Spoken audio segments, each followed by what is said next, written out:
লোকে বলে আমি নাকি সব পেয়েছি, টাকা, ক্ষমতা, সম্মান। তারা আমার আকাশ ছোঁয়া বিল্ডিংগুলো দেখে, আমার সফলতার গল্প শুনে, কিন্তু তারা সেই রাতের আধারটা দেখে না, যা এই আলোর নিচে লুকিয়ে আছে। সে গ্লাসের পানিটুকু এক চুমুকে শেষ করে। তার চোখ দুটো অতীতের কোনো স্মৃতিতে ভিজে ওঠে। তারা জানে না এই শহরটাকে রক্ষা করার জন্য, একটা বিশ্বাসকে বাঁচিয়ে রাখার জন্য, আর শুধু একটা মুখকে নিরাপদে রাখার জন্য আমাকে আমার নিজের পরিচয়টাই মুছে ফেলতে হয়েছিল। হঠাৎ তার ফোন বেজে ওঠে। সে ফোনটা তুলে কানে দেয়। তার ভাবলেশীন পেশাদার মুখোশটা মুহূর্তে ফিরে আসে। হ্যাঁ বলো, টার্গেট কি পৌঁছেছে? আমি আসছি। বিকেলের নরম রোদ গণভবনের সযত্নে সাজানো বাগানের ঘাসের উপর গড়িয়ে পড়ছে। বাতাসে ভেসে বেড়াচ্ছে বেলি আর হাসনাহিনার মিশ্র ঘ্রাণ। সবুজের এই সমারোহের মাঝখানে একটা সাদা বেতের চেয়ারে বসে পা তুলে বসে আছে মাহিরা চৌধুরী। তার এক হাতে ফোন, অন্য হাতে সে আনমনে চুলের ডগা ছাড়াচ্ছে বা জড়াচ্ছে। তার পরনে একটা সাধারণ কিন্তু অভিজাত সালোয়ার কামিজ, মুখে উপচে পড়া হাসি। দেখে বোঝার উপায় নেই সে এই দেশের প্রধানমন্ত্রীর একমাত্র কন্যা। ফোনের ওপাশ থেকে তার সবচেয়ে কাছের বান্ধবী নাফিসার উত্তেজিত গলা ভেসে আসছে। আর মাত্র কয়েক ঘন্টা মাহিরা, আর্ক লাইট কনসার্ট। ভাবা যায় শেষ মুহূর্তে টিকিটগুলো ম্যানেজ করতে আমার কী অবস্থা হয়েছে তুই কল্পনাও করতে পারবি না। আমার কাজিনকে দিয়ে এমন ঝাড়ি লাগিয়েছি আয়োজকদের। যাকে তুই রেডি তো? ঠিক 7:30টায় আসছি কিন্তু। মাহিরা হাসতে হাসতে প্রায় গড়িয়ে পড়ছিল। আরে বাবা থাম, তোর উত্তেজনার চোটে আমার কানের পর্দা ফেটে যাবে। আমি সেই দুপুর থেকে রেডি হয়ে বসে আছি। তুই শুধু চিন্তা কর, সামনের সারিতে দাঁড়িয়ে আমরা চিৎকার করব। আর ওই যে ওদের নতুন ড্রামার ছেলেটাকে দেখছিস, কি কিউট। কিউট? আরে ও তো সাক্ষাৎ বলিউডের হিরো। ওর জন্য হলেও আজ যাওয়া চাই। তুই কি পরবি ঠিক করেছিস? দেখ, বেশি জমকালো কিছু পরিস না। জিন্স আর একটা ফ্যান্সি টপস পর। আমরা তো ওখানে নাচতে যাব, প্রধানমন্ত্রীর মেয়ে হিসেবে ভাষণ দিতে না। ভাষণ দেওয়ার কথা বলিস না প্লিজ। আপুর সাথে থাকতে থাকতে আমার নিজেরই মাঝে মাঝে নিজেকে রাজনীতিবিদ মনে হয়। আজ রাতে আমি শুধু মাহিরা, বুঝলি? কোনো চৌধুরী বা অন্য কোনো ট্যাগ লাইন নেই, শুধু আমি, তুই আর আর্ক লাইটের মিউজিক। তাদের কথা যখন উত্তেজনার তুঙ্গে, তখনই বাগানের পাশের করিডোর থেকে ধীর পায়ে এগিয়ে এলেন প্রধানমন্ত্রী নিজে, আশফাক চৌধুরী।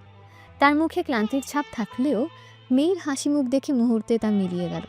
তিনি কাছে এসে আলতো করে মেয়ের মাথায় হাত রাখলেন। কার সাথে তো হাসাহাসি হচ্ছে মা? আব্বু, নাফিসার সাথে আজ আমাদের একটা প্ল্যান আছে। তুই লাইনে থাক নাফিসা। প্রধানমন্ত্রী মেয়ের পাশে থাকা অন্য চেয়ারটায় বসলেন। তার চোখে মুখে একটা দ্বিধা কাজ করছিল। প্ল্যান? আবার কোথায় যাওয়ার প্ল্যান করছিস? তুই তো জানিস আজকাল পরিস্থিতি খুব একটা ভালো না। আপু প্লিজ, আজ না, এটা শুধু একটা মিউজিক কনসার্ট। আমার সব বন্ধুরা যাচ্ছে, আমি না গেলে কেমন দেখায় বলো তো? আর তাছাড়া আমার সাথে তো সিকিউরিটি টিম থাকবে। ওদের গাড়িতে বসে বসে বোর হওয়া ছাড়া আর কি কাজ? আশফাক চৌধুরী একটা দীর্ঘশ্বাস ফেললেন। তিনি জানেন তার মেয়ের জগৎটা কতটা ছোট করে ফেলতে বাধ্য হয়েছেন তিনি, কিন্তু একজন বাবা হিসেবে তার চিন্তারও কোনো শেষ নেই। সেজন্যই তোকে ডাকতে এলাম। তোর আগের সিকিউরিটির চিফ কামাল সাহেব অবসরে গিয়েছে, তাই আজ তোকে তোর জন্য নতুন একজনকে নিয়োগ দেওয়া হয়েছে। সে এখন থেকে তোর পার্সোনাল বডিগার্ড হিসেবে সবসময় তোর সাথে থাকবে। মাহিরার কপালে বিরক্তির ভাঁজ পড়ল। নতুন বডিগার্ড মানে আরেকজন কাঠখোট্টা লোক যে আমার দিকে 24 ঘন্টা রোবটের মতো তাকিয়ে থাকবে? আব্বু, আমার এসবের দরকার নেই। আমি বাচ্চা মেয়ে না। তুই বাচ্চা নোস, কিন্তু আমার মেয়ে, আর আমার মেয়ের নিরাপত্তা নিয়ে আমি কোনো ঝুঁকি নিতে রাজি নই। আমি চাই তুই তার পরিচিত হ। লোকটা খুবই দক্ষ, SSF এর সেরা অফিসারদের একজন। ঠিক তখনই তাদের থেকে কিছুটা দূরে দাঁড়ানো একজন লোক প্রধানমন্ত্রীর ইশারায় এগিয়ে এলো। লোকটার বয়স 30-এর কোঠায়, প্রায় 6 ফুট লম্বা, সুঠাম দেহ, পরনে সাধারণ কালো শার্ট আর প্যান্ট। কিন্তু তার হাঁটার ভঙ্গি, হাত দাঁড়ানোর অ্যাটিটিউডে এমন কিছু ছিল যা পরিবেশটাকে মুহূর্তে ভারী করে দিল। তার চেহারায় কোনো অভিব্যক্তি নেই, সম্পূর্ণ ভাবলেশীন, যেন চারপাশের কোনো কিছুতেই তার কোনো আগ্রহ নেই। চোখ দুটো তীক্ষ্ণ শিকারী ঈগলের মতন। সে সব কিছু স্ক্যান করছে, কিন্তু তার দৃষ্টি কোথাও স্থির নয়। লোকটা সামান্য সামনে এসে কোনো কথা না বলে শুধু মাথাটা সামান্য ঝোঁকালো। প্রধানমন্ত্রী পরিচয় করিয়ে দিলেন। মাহিরা, ওর নাম আরিয়ান। আর আরিয়ান, এ হলো আমার মেয়ে মাহিরা। আজ থেকে ওর সম্পূর্ণ দায়িত্ব তোমার। মাহিরা ফোনটা কান থেকে নামিয়ে আরিয়ানের দিকে তাকালো। লোকটার চেহারায় এমন একটা কাঠিন্য ছিল যা তার একদম পছন্দ হলো না। সবজ্ঞা ভরে একবার পা থেকে মাথা পর্যন্ত আরিয়ানকে দেখে নিয়ে মুখ ঘুরিয়ে নিল।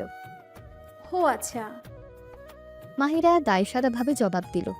তারপর ফোন ফিরে গিয়ে বলল, শোন নাফিসা, আব্বু এখানে, পরে কথা বলছি। তুই কিন্তু লেট করবি না। ফোনটা কানে দিয়ে সে উঠে দাঁড়ালো। ওকে আব্বু, পরিচিত তো হলাম, এখন আমি যাই, রেডি হতে হবে। প্রধানমন্ত্রীর কিছু বলার আগেই আরিয়ান নামের সে রোবট প্রথমবার মুখ খুলল। তার গলার স্বর ছিল গভীর, শান্ত, কিন্তু অপ্রত্যাশিতভাবে দৃঢ়। দুঃখিত ম্যাডাম, আজ সন্ধ্যায় আপনার বাইরে যাওয়ার কোনো অনুমতি নেই। কথাটা যেন বোমার মতো ফাটল। মাহিরা বিস্ময়ে হতবাক হয়ে প্রথমে তার বাবার দিকে, তারপর আরিয়ানের দিকে তাকালো। কি বললেন আপনি? আমার বাইরে যাওয়ার অনুমতি নেই মানে? আপনি কে আমাকে অনুমতি দেওয়ার বা না দেওয়ার? আমি আপনার নতুন সিকিউরিটি ইনচার্জ আরিয়ান, এবং আমার প্রথম দায়িত্ব হলো আপনার নিরাপত্তা নিশ্চিত করা।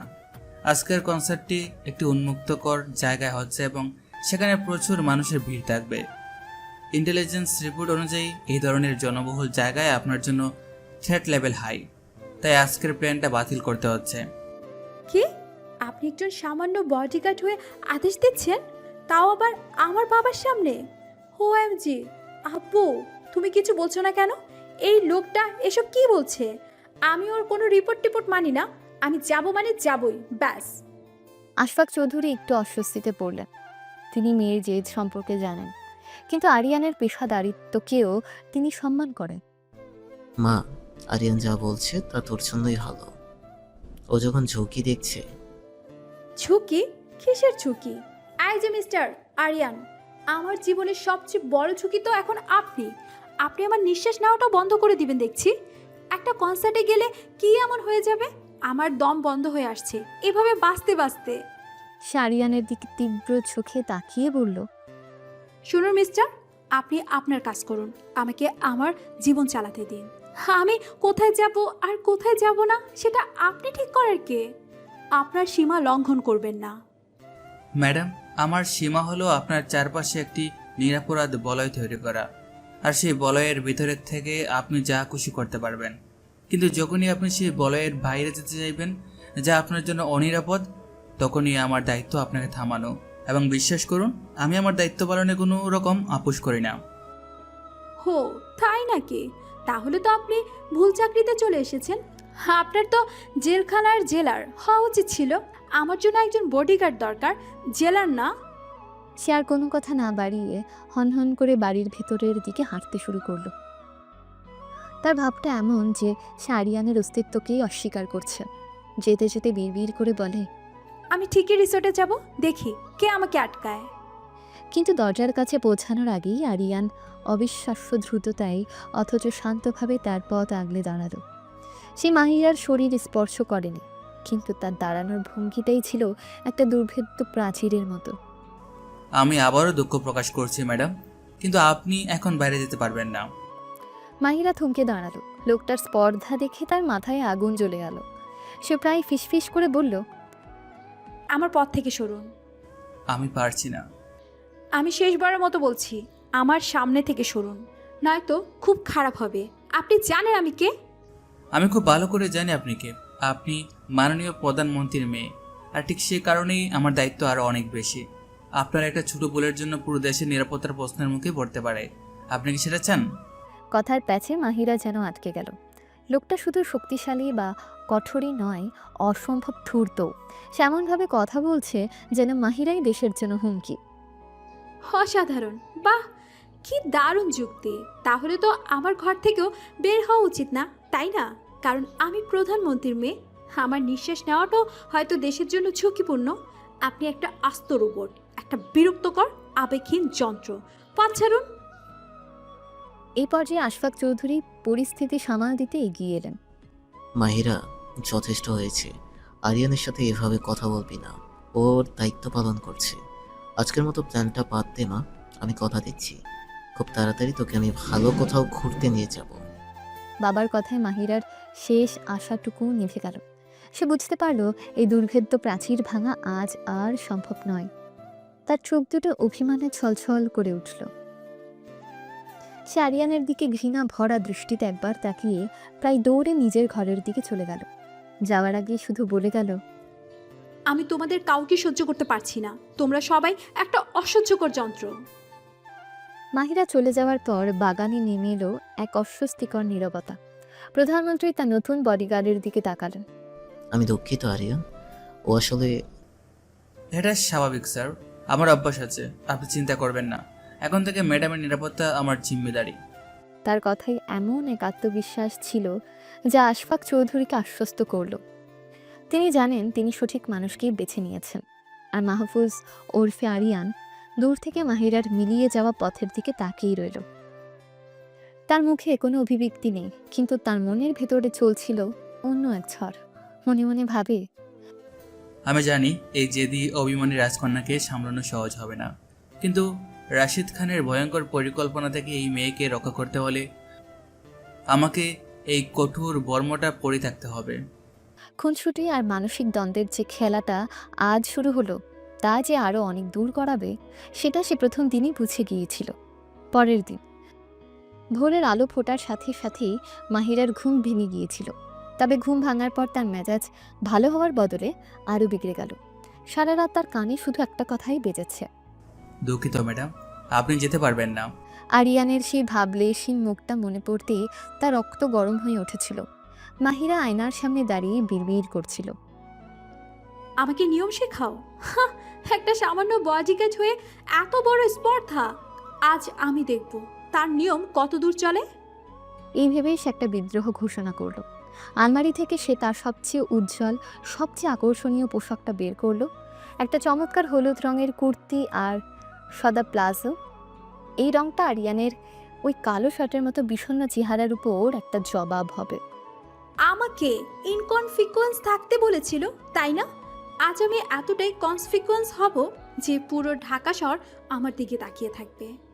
প্রস্তুত হয়ে চুলে হালকা স্টাইল করে এবং চোখে কাজল টেনে সে যখন সিঁড়ি দিয়ে নিচে নামছিল, তার আত্মবিশ্বাস ছিল তুঙ্গে। ডাইনিং টেবিলে তার বাবা প্রধানমন্ত্রী আশফাক চৌধুরী সকালের পত্রিকা পড়ছিলেন, আর তার ঠিক পেছনে ঘরের একটা কোনায় মূর্তির মতো দাঁড়িয়েছিল সে বিরক্তিকর লেখাটা, আরিয়ান। মাহিরা ইচ্ছে করে বাবাকে খুব মিষ্টি সুরে বললেন, গুড মর্নিং আব্বু। গুড মর্নিং মা। আজ তোকে খুব ফ্রেশ লাগছে। ভালো করে ঘুম হয়েছে? অসাধারণ ঘুম হয়েছে। মাহিরা আরিয়ানের দিকে তাকিয়ে ব্যঙ্গ করে বলল, কারো কারো কঠোর শাসনে থাকলে তো ভালো ঘুম হওয়ারই কথা, তাই না? আশফাক চৌধুরী মেয়ের কথার ভেতরের খোঁচাটা বুঝেও না বোঝার ভান করলেন। ঠিক তখনই আরিয়ান এগিয়ে এলো। সে প্রথমে প্রধানমন্ত্রীকে, তারপর মাহিরাকে একটা সংক্ষিপ্ত স্যালুট জানালো। Good morning madam. আমার সকালটা গুড ছিল আপনি সামনে আসার আগ পর্যন্ত। ম্যাডাম, আপনার পোশাকটা আজকের জন্য মুনাসিব নয়। মাহিরা যেন এই কথাটারই অপেক্ষায় ছিল। হো, তাই নাকি? কেন? বেশি উজ্জ্বল লাগছে? আমার এই ফ্যাকাশে চেহারার সাথে কি মানাচ্ছে না? রংটা আপনাকে সহজেই চিহ্নিত করে দেবে, যা নিরাপত্তার দৃষ্টিকোণ থেকে ঝুঁকিপূর্ণ। আমার পরামর্শ থাকবে, আপনি যদি ধূসর বা হালকা নীল ধরনের কিছু পরেন তাহলে ভিড়ের মধ্যে মিশে থাকতে সুবিধা হবে, আর আপনাকে দেখতেও আরও বেশি অবসরই লাগবে। ডাইনিং টেবিলে যেন একটা পারমাণবিক বোমা ফাটল। মাহিরা তার চেয়ারটা সশব্দে পেছনে ঠেলে দিয়ে উঠে দাঁড়ালো। আপনি কি আমার ফ্যাশন ডিজাইনার নাকি আমার ব্যক্তিগত স্টাইলিস্ট? আমি কি পরবো সেটাও এখন থেকে আপনার পারমিশন নিয়ে ঠিক করতে হবে। আমার তো মনে হচ্ছে ইউনিভার্সিটিতে যাওয়ার বদলে আমাকে জেলখানার কয়েদিদের মতো একটা ইউনিফর্ম বানিয়ে দিলেই ভালো হয়। প্রধানমন্ত্রী পরিস্থিতি শান্ত করার চেষ্টা করলেন। মাহিরা, শান্ত হ মা। আরিয়ান শুধু ওর দায়িত্ব। ওর দায়িত্বসীমা কতটুকু আব্বু? সে কি এখন আমার নিঃশ্বাস নেওয়া নিয়ন্ত্রণ করবে? বলবে ম্যাডাম এত জোরে নিঃশ্বাস নেবেন না, শব্দ হচ্ছে, শত্রুরা আপনার অবস্থা জেনে যাবে। তার কথা শেষ হতেই বাড়ির প্রধান বাবুর্চি করিম চাচা মাহিরার পছন্দের গরম গরম পরোটা আর আলুর দম নিয়ে টেবিলে রাখলেন। মাহিরা রাগে গজগজ করতে করতে চেয়ারে বসে প্লেটটা টেনে নিল, কিন্তু সে পরোটায় হাত দেওয়ার আগেই আরিয়ান তার হাতটা আলতো করে কিন্তু দৃঢ়ভাবে আটকে দিল। 1 মিনিট ম্যাডাম। এই স্পর্শে মাহিরা যেন ইলেকট্রিক শক খেল। সে বিস্ময়ে হতবাক হয়ে আরিয়ানের দিকে তাকালো। কি হলো আবার? আমার খাওয়াটা কি দেশের নিরাপত্তার জন্য ঝুঁকিপূর্ণ? আরিয়ান মাহিরার হাত ছেড়ে দিয়ে করিম চাচার দিকে ফিরল। করিম সাহেব, কিছু মনে করবেন না। এখন থেকে ম্যাডামের খাবার পরিবেশন করার আগে আমাকে একবার চেক করাতে দিবেন। এই বলে সে একটা কাঁটা চামচ দিয়ে মাহিরার প্লেট থেকে একটুখানি আলুর দম আর এক টুকরো পরোটা নিজের মুখে তুলে নিল। সে সাবধানে খাবারটা চেখে দেখল, কয়েক সেকেন্ড অপেক্ষা করলো এবং তারপর মাথা নেড়ে বলল, ঠিক আছে, আপনি এখন খেতে পারেন ম্যাডাম। এবার শুধু মাহিরা নয়, স্বয়ং প্রধানমন্ত্রীও অবাক হলেন। করিম চাচা, যিনি প্রায় 20 বছর ধরে এই পরিবারে কাজ করছেন, তার মুখটা ফ্যাকাশে হয়ে গেল।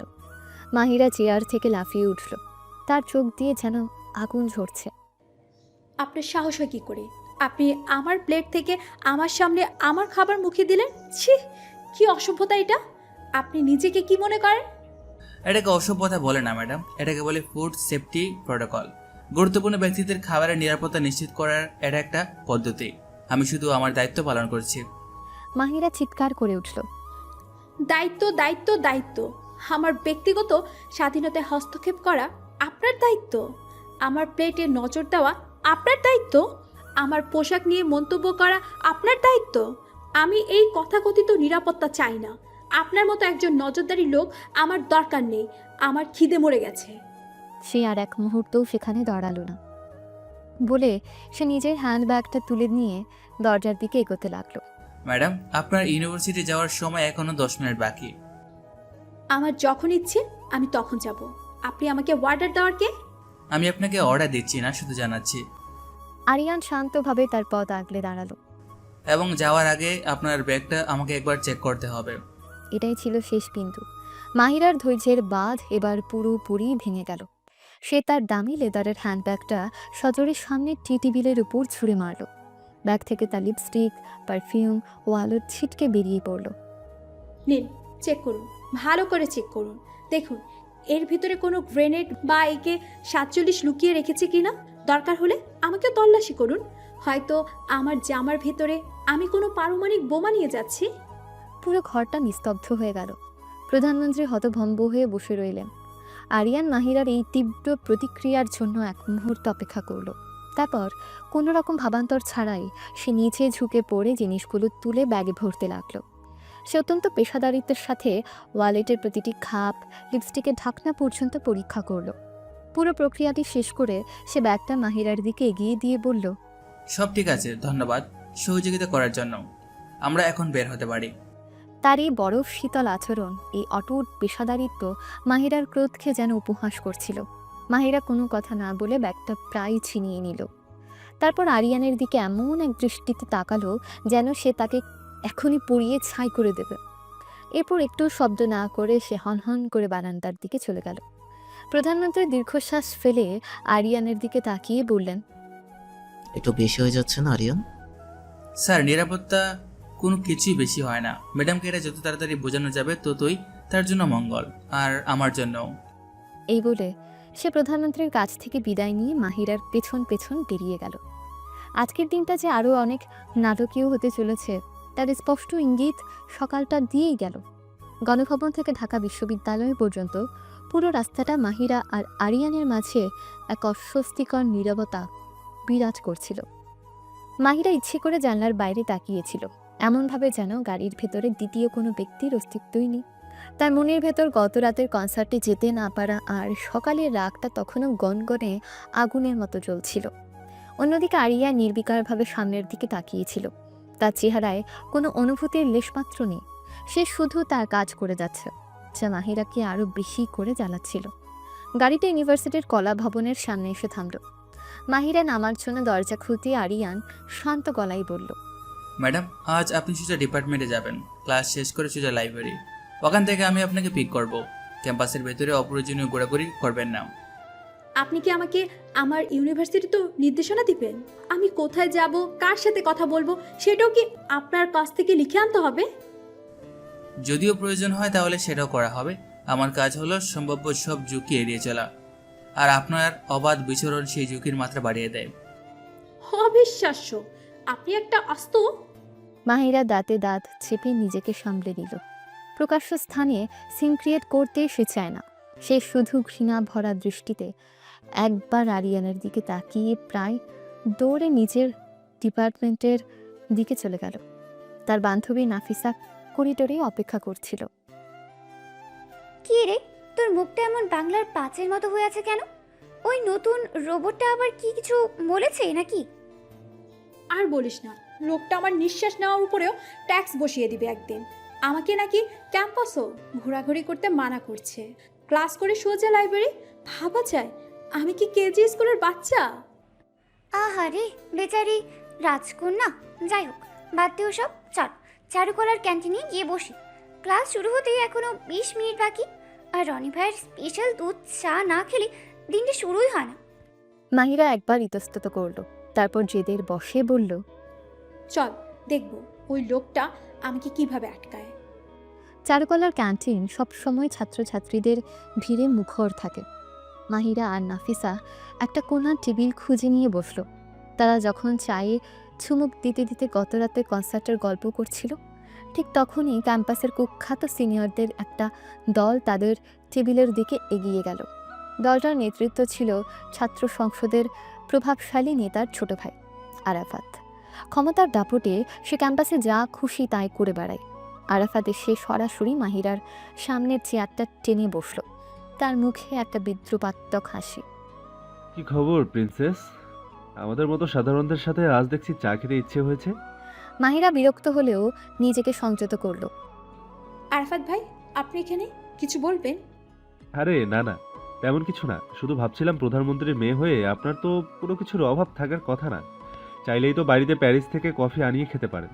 তাহলে এই সস্তা ক্যান্টিনের চা কেন? তার সঙ্গের ছেলেরাও হি হি করে হেসে উঠল। নাফিসা ভয়ে কিছুটা গুটিয়ে গেল। মাহিরা শান্তভাবে জবাব দিল, আমার কি খেতে ইচ্ছা করবে সেটা একান্তই আমার ব্যক্তিগত ব্যাপার।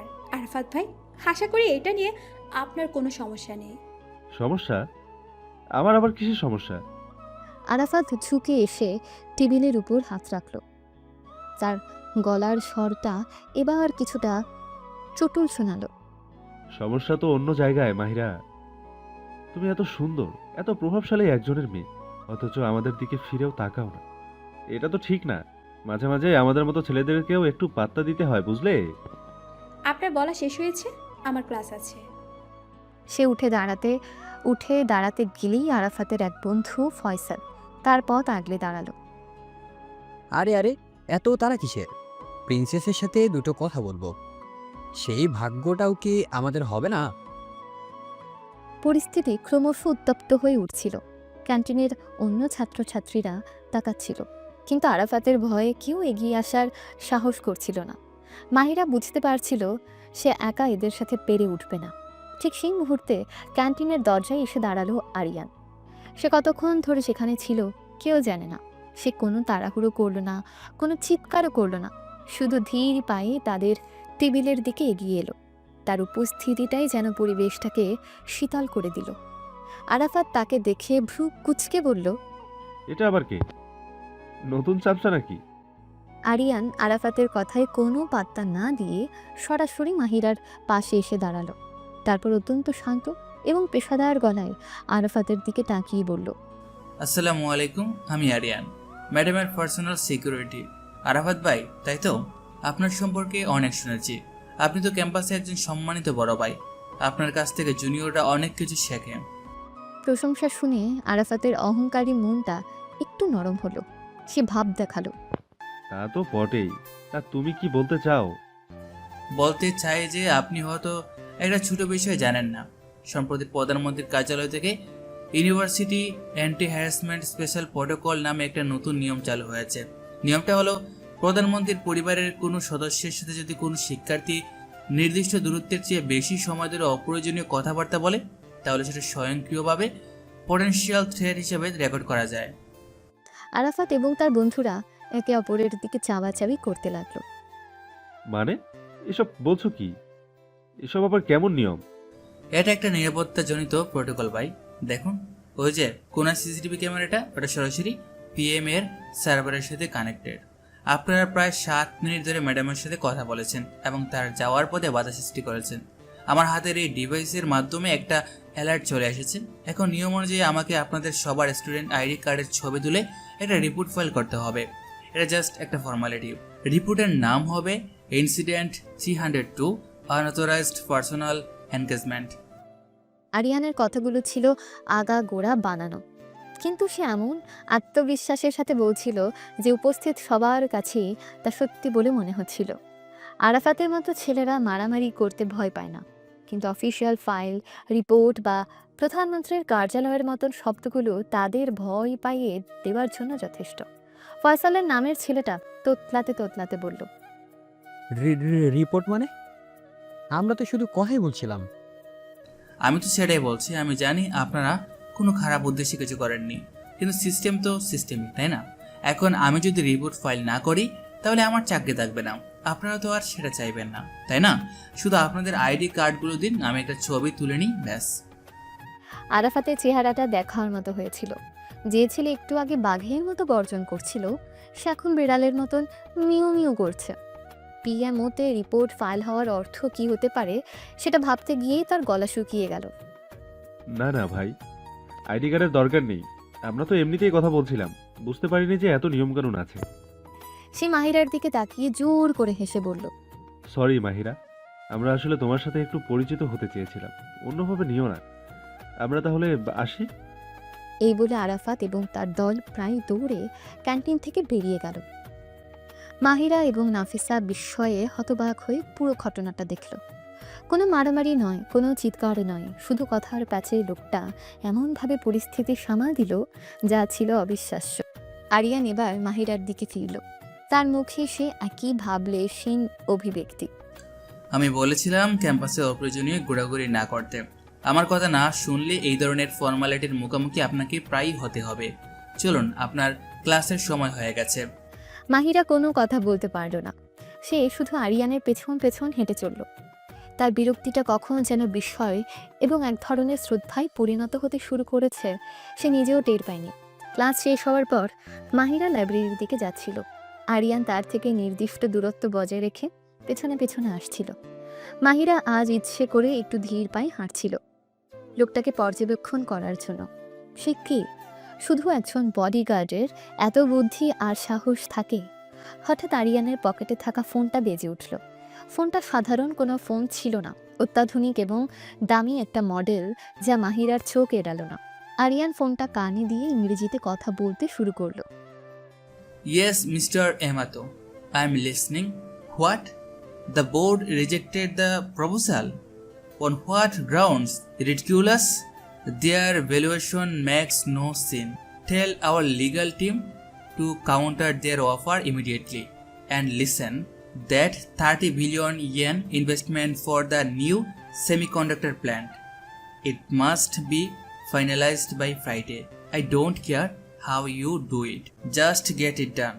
I'll join the emergency board meeting via video conference tonight. Understood?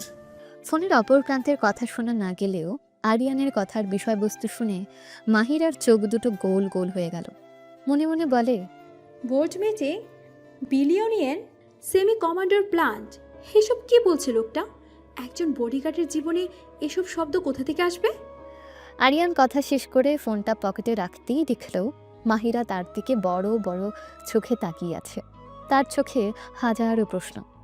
আপনি আপনি কার সাথে কথা বলছিলেন? এসব বিলিয়ন ইয়েন, বোর্ড মিটিং, এসবের মানে কি? এই প্রথম মাহিরা আরিয়ানের ভাবলেশীন চেহারায় সামান্য হলেও চিন্তার ছাপ দেখতে পেল, কিন্তু সেটা মাত্র এক মুহূর্তের জন্য।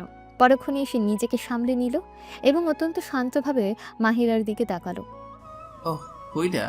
আমি আসলে একটা মোবাইলে গেম খেলছিলাম। গেমটার নাম কর্পোরেটর এম্পায়ার। Mobile game? কি বলছেন এসব? হ্যাঁ ম্যাডাম, এটা একটা অনলাইন স্ট্র্যাটেজি গেম। সারা বিশ্বের প্লেয়াররা এখানে নিজের নিজের ভার্চুয়াল কোম্পানি চালায়। মিস্টার রিয়ামাতো হলো জাপানের এক প্লেয়ার। গেমে আমার সবচেয়ে বড় প্রতিদ্বন্দ্বী। সে আমার একটা ভার্চুয়াল টেক কোম্পানি দখল করার চেষ্টা করছিল, তাই থেকে একটু ধমক দিতে হলো। আর এই 30 বিলিয়ন ইয়েন, ওরা তো গেমের কারেন্সি। ওরা দিয়ে আমি একটা নতুন চিপ ফ্যাক্টরি বানাচ্ছি। আজকের মধ্যে কাজটা শেষ না করতে পারলে ইয়ামাতো আমার চেয়ে এগিয়ে যাবে। সে তার ফোনের স্ক্রিন অন করে মাহিরাকে একটা জটিল গ্রাফিক্সওয়ালা গেমের আইকন দেখালো, যা আসলে ছিল তার কোম্পানির স্টক মনিটরিং অ্যাপ। মাহিরার মুখটা বিস্ময়ে হা হয়ে গেল। সে কি বলবে, কি ভাববে, কিছুই বুঝতে পারছিল না।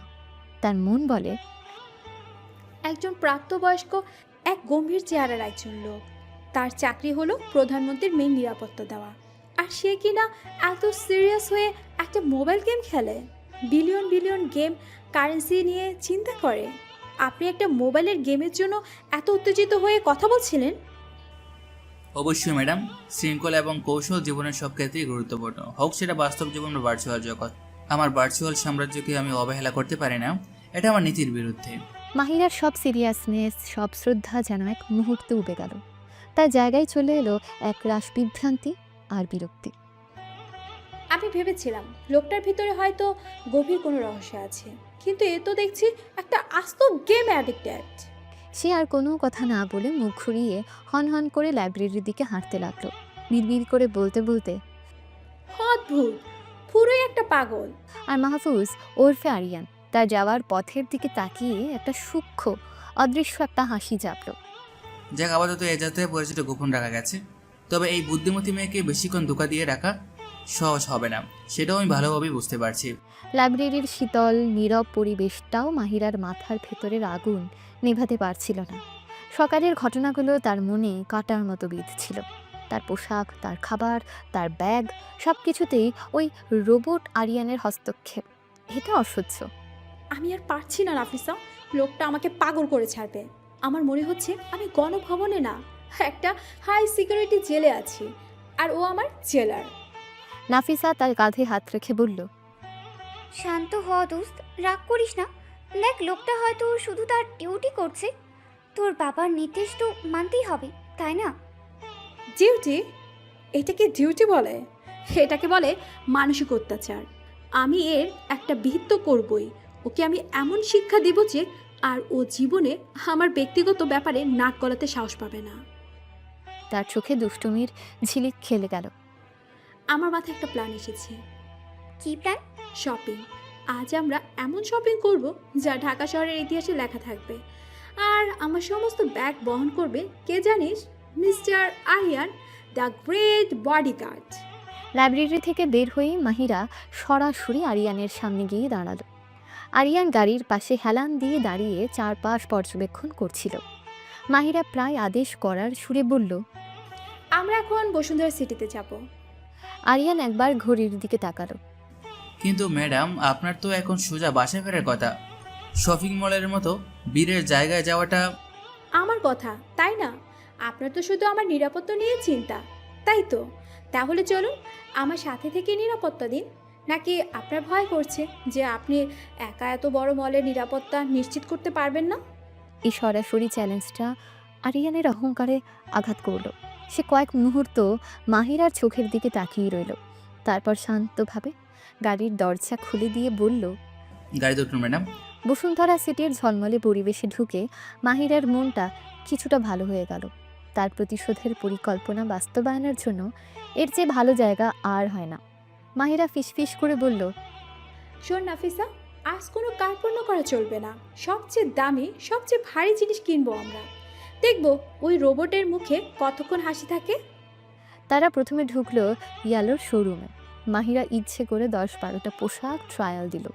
প্রতিবার আরিয়ানকে দরজার বাইরে পাথরের মূর্তির মতো দাঁড়িয়ে থাকতে দেখে তার ভেতরে একটা পৈশাচিক আনন্দ হচ্ছিল। মাহিরা ট্রায়াল রুম থেকে মাথা বের করে আরিয়ানকে ডাকলো। এক্সকিউজ মি, এই ড্রেসটার জিপারটা একটু লাগিয়ে দিবেন? আরিয়ান কোনো ভাবান্তর না দেখিয়ে একজন নারী সেলসম্যানকে ডেকে দিল। ইনি আপনাকে সাহায্য করেন ম্যাডাম। মাহিরার প্রথম প্রচেষ্টা ব্যর্থ হলো। সে মনে মনে গজ গজ করতে করতে কয়েকটা ভারী লেহেঙ্গা কিনে ফেলল। শপিং ব্যাগগুলো আরিয়ানের দিকে এগিয়ে দিয়ে এসে বলল, এগুলো ধরুন। আরিয়ান ব্যাগগুলো হাতে নিল। তার চেহারায় বিরক্তির কোনো ছাপ নেই। এরপর তারা গেল আড়ঙে। সেখান থেকে কেনা হলো ভারী নকশার কয়েকটা শাড়ি আর মাটির তৈজসপত্র। তারপর বাটা থেকে জুতো, ইনফিনিটি থেকে কসমেটিক্স। অল্প সময়ের মধ্যে আরিয়ানের 2 হাত শপিং ব্যাগেই ভরে গেল, কিন্তু লোকটার মুখে কোনো অভিব্যক্তি নেই। সে নীরবে তাদের পেছন পেছন হেঁটে চলেছে, যেন এটা তার কাছে পৃথিবীর সবচেয়ে স্বাভাবিক কাজ। নাফিসা হতাশ হয়ে বলল, কি রে, লোকটার তো কোনো প্রতিক্রিয়া নেই। আমার তো ওকে দেখিয়ে মায়া লাগছে। বেচারা। মায়া? সকালে যখন আমার প্লেট থেকে খাবার তুলে খাচ্ছিল তখন মায়া কোথায় ছিল? চুপচাপ দেখ আমি কি করি। তারা এবার লেভেল 7 ফুড কোর্টের দিকে যাচ্ছিল। মাহিরা ইচ্ছে করে সবচেয়ে ভিড়ের রাস্তাটা ধরল। তার উদ্দেশ্য ছিল আরিয়ানকে ভিড়ের মধ্যে নাস্তানাবুদ করা। হঠাৎ করে একটা অপ্রত্যাশিত ঘটনা ঘটল। শপিং মলের একজন বিখ্যাত ব্যবসায়ী জাভেদ ইকবাল তার দলবল নিয়ে উল্টো দিক থেকে আসছিলেন। জাভেদ ইকবাল মাহফুজের ব্যবসায়িক জগতের একজন পরিচিত মুখ, যদিও তাদের সম্পর্কটা খুব একটা বন্ধুত্বপূর্ণ নয়। জাভেদ ইকবাল আরিয়ানকে দেখে ভূত দেখার মতো চমকে উঠলেন। আরে মাহফুজ আহমেদ, আপনি এখানে এই অবস্থায়? তার চোখ ছিল আরিয়ানের 2 হাতে বোঝাই শপিং ব্যাগগুলোর দিকে। তার সঙ্গীরাও অবাক হয়ে তাকাচ্ছিল। মাহফুজ ওরফে আরিয়ান মুহূর্তের জন্য থমকে গেল, কিন্তু পরক্ষণে সে নিজেকে সামলে নিল। এই পরিস্থিতিটা তার পরিকল্পনার অংশ ছিল না। জাভেদ সাহেব, আপনি? মাহফুজ এমন একটা ভাব করলো যেন সে খুব অবাক হয়েছে। তার মুখে একটা হালকা হাসি ফুটে উঠল, যা মাহিরা এর আগে কখনো দেখেনি। আমি তো অবাক হচ্ছি। মাহফুজ সাহেব, দেশের শীর্ষস্থানীয় বিজনেসম্যান, যার 1 মিনিটের দাম লাখ টাকা, সে কিনা শপিং মলে ব্যাগ বয়ে বেড়াচ্ছে। ব্যাপারটা কি? নতুন কোনো হবি নাকি? মাহিরা আর নাফিসা হতভম্ব হয়ে একবার আরিয়ানের দিকে, একবার জাভেদ ইকবালের দিকে তাকাচ্ছিল। মাহফুজ আহমেদ বিজনেসম্যান? এসব কি বলছে লোকটা? মাহফুজ ওরফে আরিয়ান একটা দীর্ঘশ্বাস ফেলার ভান ধরল। সে জাভেদ ইকবালের কাঁধে হাত রেখে এমনভাবে কথা বলতে শুরু করলো যেন সে তার অনেক পুরনো বন্ধু। আরে ভাই, আর বলবেন না। এক বন্ধুর সাথে একটা বাজি ধরেছিলাম আর বাজেভাবে হেরে গেছি। বাজি? কিসের বাজি? বন্ধুরা চ্যালেঞ্জ করেছিল যে আমি সাধারণ মানুষের মতো একদিন কাটাতে পারবো কিনা, মানে কোনো প্রোটোকল ছাড়া, কোনো অ্যাসিস্ট্যান্ট ছাড়া। আর বাজির শর্ত ছিল, হাইলে আমাকে তার ওয়াইফের শপিংয়ের ব্যাগ বহন করতে হবে। হ্যাঁ, যে ইনি আমার বন্ধুর ওয়াইফ। সে মাহিরার দিকে ইশারা করে বলল, আর ইনি তার বান্ধবী। এরপর সে মাহিরার দিকে তাকিয়ে চোখ টিপ দিল, যার অর্থ ছিল আমার সাথে তাল মেলাও। মাহিরা কি বলবে বুঝতে পারছিল না, তার মাথা ঘুরছিল। লোকটা কি সত্যিই জাভেদ ইকবাল? অবিশ্বাসের দৃষ্টিতে লোকটার দিকে তাকালেন। তাই নাকি? ভাবি, কি বাজি ধরেছিলেন আপনারা? মাহিরা কিছু বলার আগে নাফিসা পরিস্থিতি সামলে নিল। সে খুব স্মার্টলি হেসে বলল, তেমন কিছু না জাভেদ আঙ্কেল। উনি বলছিলেন উনি নাকি একাই 10টা গোল দিতে পারবেন, কিন্তু ফুটবলে তো হেরে গেলেন। দেখলেন তো জাভেদ ভাই, আজকালকার মেয়েরা কি সাংঘাতিক। যাক, আপনি এখানে কোনো কাজে এসেছিলেন? মাহফুজ অত্যন্ত চতুরতার সাথে আলাপের মোড় ঘুরিয়ে দিল। সে জাভেদ ইকবালের সাথে তার নতুন প্রজেক্ট নিয়ে এমনভাবে কথা বলা শুরু করলো যে জাভেদ ইকবাল শপিং ব্যাগের কথা ভুলেই গেলেন। কয়েক মিনিট কথা বলার পর তারা বিদায় নিল। জাভেদ ইকবাল চলে যাওয়ার পর মাহিরা আরিয়ানের মুখোমুখি হলো। কে এই মাহফুজ আহমেদ? আর ওই লোকটা আমাকে এই নামে কেন ডাকলো? আর বাজি, ফুটবল, এসব কি হচ্ছে? আমি কিছুই বুঝতে পারছি না। ও ওইটা জাভেদ সাহেব আমার দূর সম্পর্কের ভাই হন। আর ছোটবেলায় আমার ডাকনাম ছিল মাহফুজ। উনি এখন আমাকে ওই নামেই ডাকে। আর বাজি, ওরা তো ওনাকে ম্যানেজ করার জন্য বানিয়ে বললাম। উনি খুব রসিক মানুষ, তো এসব পছন্দ করেন। কিন্তু মাহিরা আরও কিছু বলতে যাচ্ছিল, কিন্তু তার যুক্তিগুলো কেমন যেন গুলিয়ে যাচ্ছিল। লোকটার ব্যাখ্যাটা ছিল অদ্ভুত কিন্তু অসম্ভব বিশ্বাসযোগ্য। আমার কোনো দূর সম্পর্কের ভাই নেই যে আমাকে $1 বিলিয়ন কোম্পানির মালিক বলে ভুল করবে। মাহিরা বিড়বিড় করে বলল, ব্যাপারটা হজম হচ্ছে না। তার প্রতিশোধের পরিকল্পনা ততক্ষণে ভেস্তে গেছে। সে এখন লোকটার আসল পরিচয় নিয়ে বেশি আগ্রহী। সে যখন এসব ভাবনায় ডুবেছিল তখনই দুর্ঘটনাটা ঘটল। তাদের ঠিক উপরের তলায় একটা দোকানের কাঁচের শোকেস পরিষ্কার করছিল দুজন কর্মী। হঠাৎ করেই তাদের হাত ফসকে একটা ভারী ক্লিনিং টুলস নিচে পড়তে শুরু করলো, সরাসরি মাহিরার মাথার উপর। ঘটনাটা এত দ্রুত ঘটল যে কেউ কিছু বুঝে ওঠার আগেই আরিয়ান অবিশ্বাস্য দ্রুততায় প্রতিক্রিয়া দেখালো। সে তার হাতের সমস্ত শপিং ব্যাগ এক ঝটকায় মাটিতে ফেলে দিয়ে এক লাফে মাহিরার কাছে আসলো। পর মুহূর্তে সে মাহিরাকে সজোরে টেনে নিজের বুকের সাথে জড়িয়ে ধরে উল্টো দিকে ঘুরে দাঁড়ালো। ভারী বস্তুটা ধপাস করে আরিয়ানের পিঠে এসে পড়ল। পুরো পৃথিবীটা যেন মাহিরার কাছে এক মুহূর্তের জন্য থেমে গেল। সে আরিয়ানের শক্তিশালী বুকের মধ্যে মিশে আছে। তার কানে বাজছে আরিয়ানের দ্রুত হৃদস্পন্দন। একটা অদ্ভুত পারফিউমের ঘ্রাণ যা একই সাথে পুরুষালী এবং রিঅ্যাসিউরিং তার নিঃশ্বাসকে ভারী করে তুলেছে। এই প্রথম তাদের মধ্যে কোনো শারীরিক নৈকট্য ঘটল।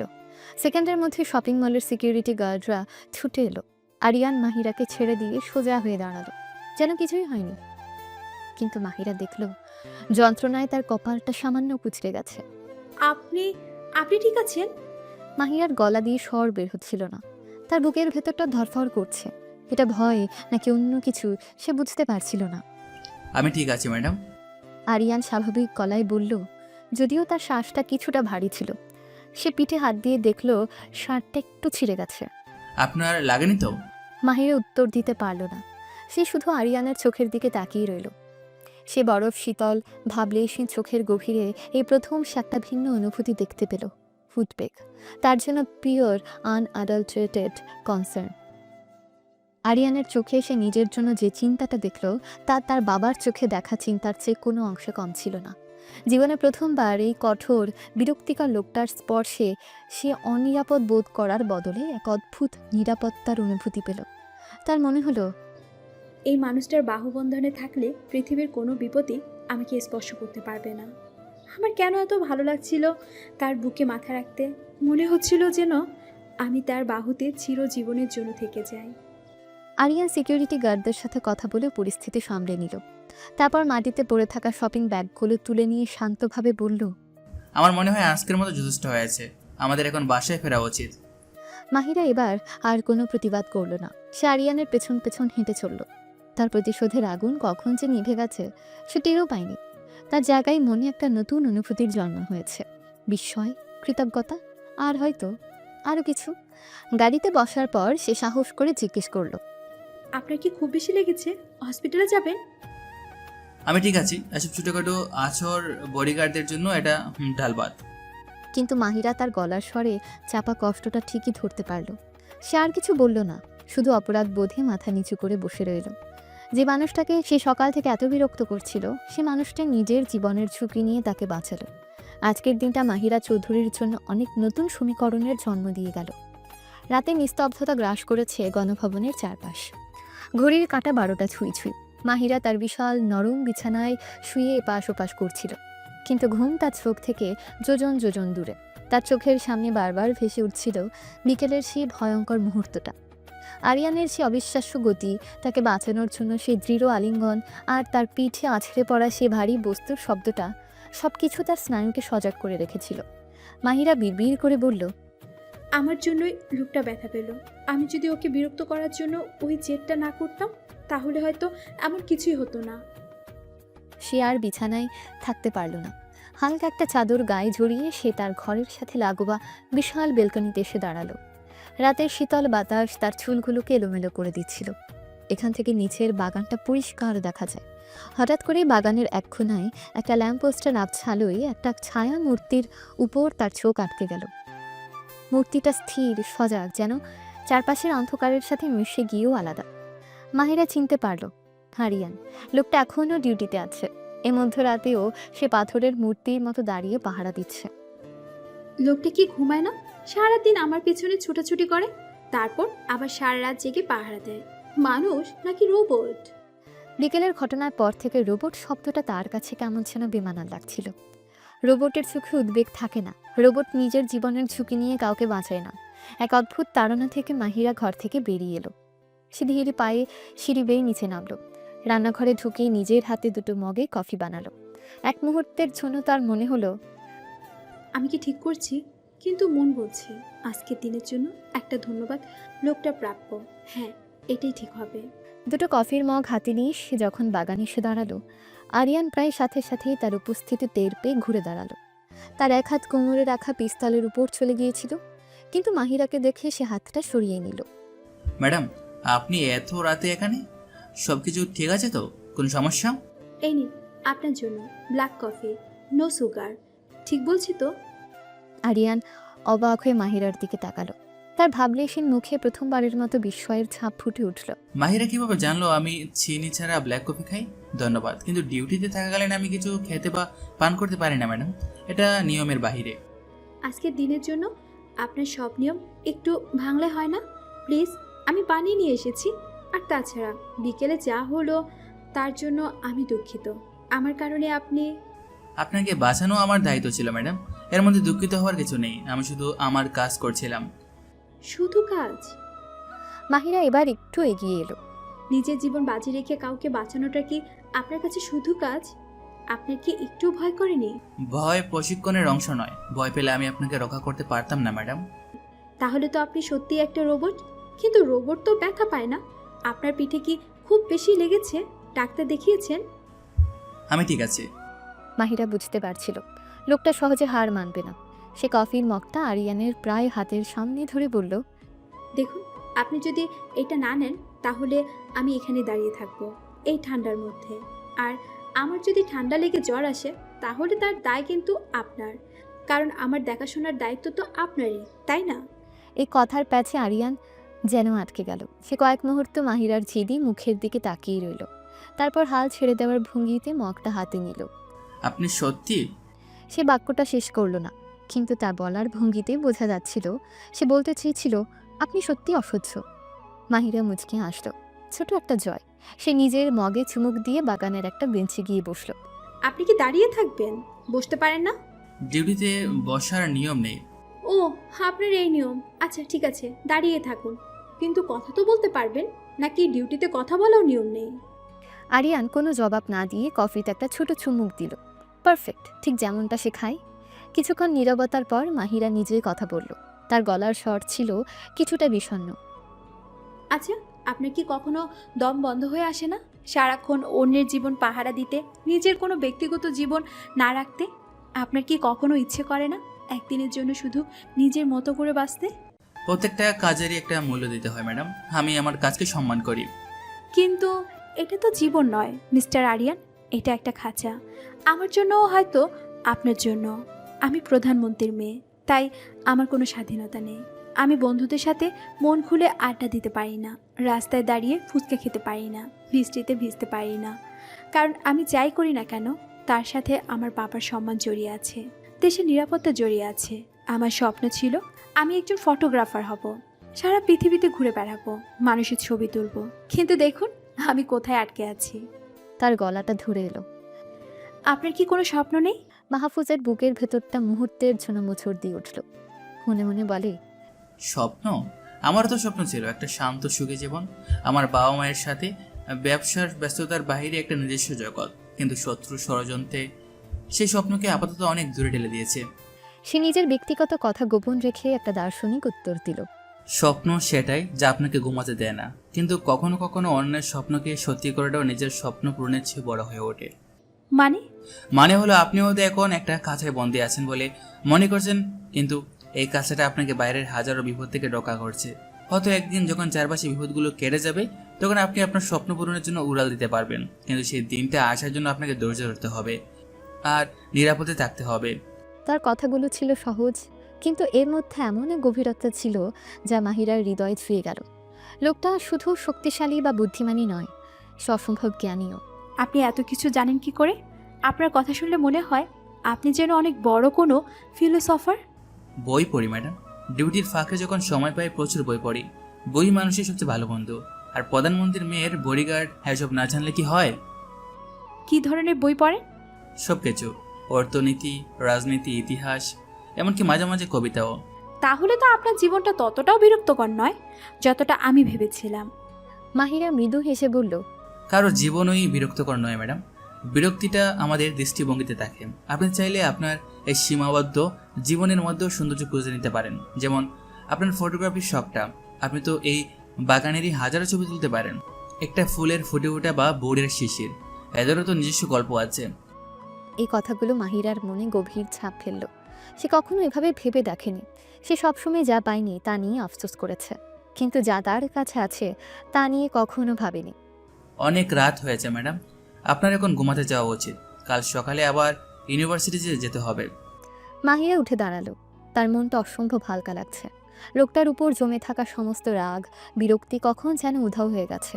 তার জায়গায় জন্ম নিয়েছে এক নতুন অনুভূতি। ধন্যবাদ কথাগুলোর জন্য। সে আরিয়ানের হাত থেকে খালি মগটা নিতে গিয়ে তাদের আঙ্গুলগুলো মুহূর্তের জন্য একে অপরকে স্পর্শ করলো। সে একই ইলেকট্রিক শক যা বিকেলে সে অনুভব করেছিল আবারও তার সারা শরীরে বয়ে গেল। সে হাতটা সরিয়ে নিল। Good night mister Aryan. Good night madam. Mahira যখন তার ঘরের দিকে ফিরে যাচ্ছিল তখন সে পেছন ফিরে আর একবার তাকালো। আরিয়ান তখনও সেই ল্যাম্পপোস্টের নিচে দাঁড়িয়ে আছে। তবে এবার তাকে আর পাথরের মূর্তি বলে মনে হলো না। তার মনে হলো আবছা আলোর নিচে দাঁড়িয়ে আছে এক রহস্যময় মানুষ, যার ভেতরে লুকিয়ে আছে আস্ত একটা জগৎ। আর মাহফুজ মাহিরার যাওয়ার পথের দিকে তাকিয়ে রইল। এই জেদি অভিমানী মেয়েটার ভিতরে একাকিত্বটা আজ প্রথমবারের মতো স্পর্শ করতে পারলাম। আমার দায়িত্বটা শুধু মেয়েটাকে শারীরিক বিপদ থেকে রক্ষা করা নয়, তার ভেতরের মানুষটাকে বোঝারও একটা দায়িত্ব আমার উপরে পড়তেছে। এই রাতটা দুজনের মনেই একে অপরের প্রতি এক নতুন ধারণার জন্ম দিয়ে গেল। যে সম্পর্কের শুরু হয়েছিল তিক্ততা দিয়ে, তা হয়তো এক নতুন দিকে মোড় চলেছে। মধ্যরাতের সে কফি সংলাপের পর প্রায় 2 সপ্তাহ কেটে গেছে। মাহিরা এবং আরিয়ানের মধ্যকার শীতল যুদ্ধটা এক অদ্ভুত শান্তিতে রূপান্তরিত হয়েছে।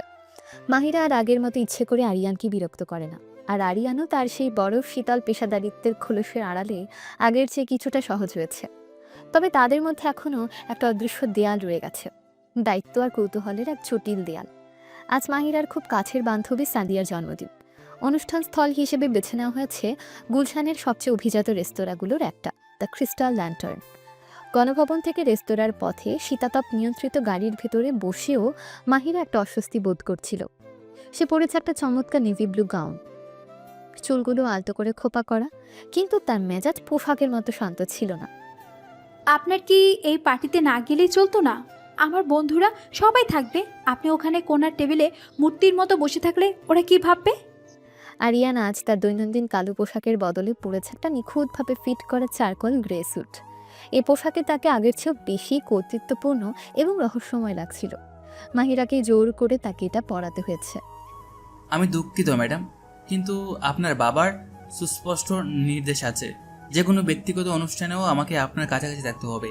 তবে আপনি চিন্তা করবেন না, আমি এমনভাবে থাকবো যেন আমি নেই। আপনি পারেনও বটে। প্রায় 6 ফুট লম্বা একজন জেমস বন্ডের সস্তা কপিকে কেউ লক্ষ্য করবে না, এটা আপনি ভাবলেন কি করে? আপনাকে এই স্যুটে একদম। সে বাক্যটা শেষ করলো না। অসাধারণ লাগছে এই কথাটা তার ঠোঁটের ডগায় এসেও আটকে গেল। আরিয়ান গাড়ির রিয়ার ভিউ মিররে মাহিরার চোখের দিকে তাকালো। সস্তা কপিও মাঝে মাঝে দরকার হয় ম্যাডাম, শত্রুরা তাহলে আসলটাকে চিনতে পারে না। তার ওই দ্ব্যর্থক কথায় মাহিরা মুহূর্তের জন্য থমকে গেল। লোকটা কি তার আসল পরিচয় নিয়ে কোনো ইঙ্গিত দিল, নাকি এটা তার স্বভাবসুলভ দার্শনিক কথা? রেস্তোরাঁর সামনে গাড়ি থামতে একজন ভ্যালেট দরজা খুলে দিল। আরিয়ান আগে নেমে চারপাশটা সতর্ক চোখে দেখে নিল, তারপর মাহিরাকে নামার জন্য ইশারা করলো। তার এই পেশাদারিত্ব মাহিরার এখন আর বিরক্ত লাগে না, বরং কেমন যেন একটা অভ্যেস হয়ে গেছে। ভেতরের পরিবেশটা ছিল জাঁকজমকপূর্ণ। মৃদু আলো, নরম মিউজিক আর পরিচিত বন্ধুদের হাসির শব্দে মাহিরা মুহূর্তেই স্বাভাবিক হয়ে গেল। জন্মদিনের কেক কাটা তখন প্রায় শেষ। সবাই মাহিরাকে দেখে হই হই করে উঠল। সাদিয়ার বয়ফ্রেন্ড রিয়াদ চিৎকার করে বলল, এই যে আমাদের ভিআইপি এসে গেছে।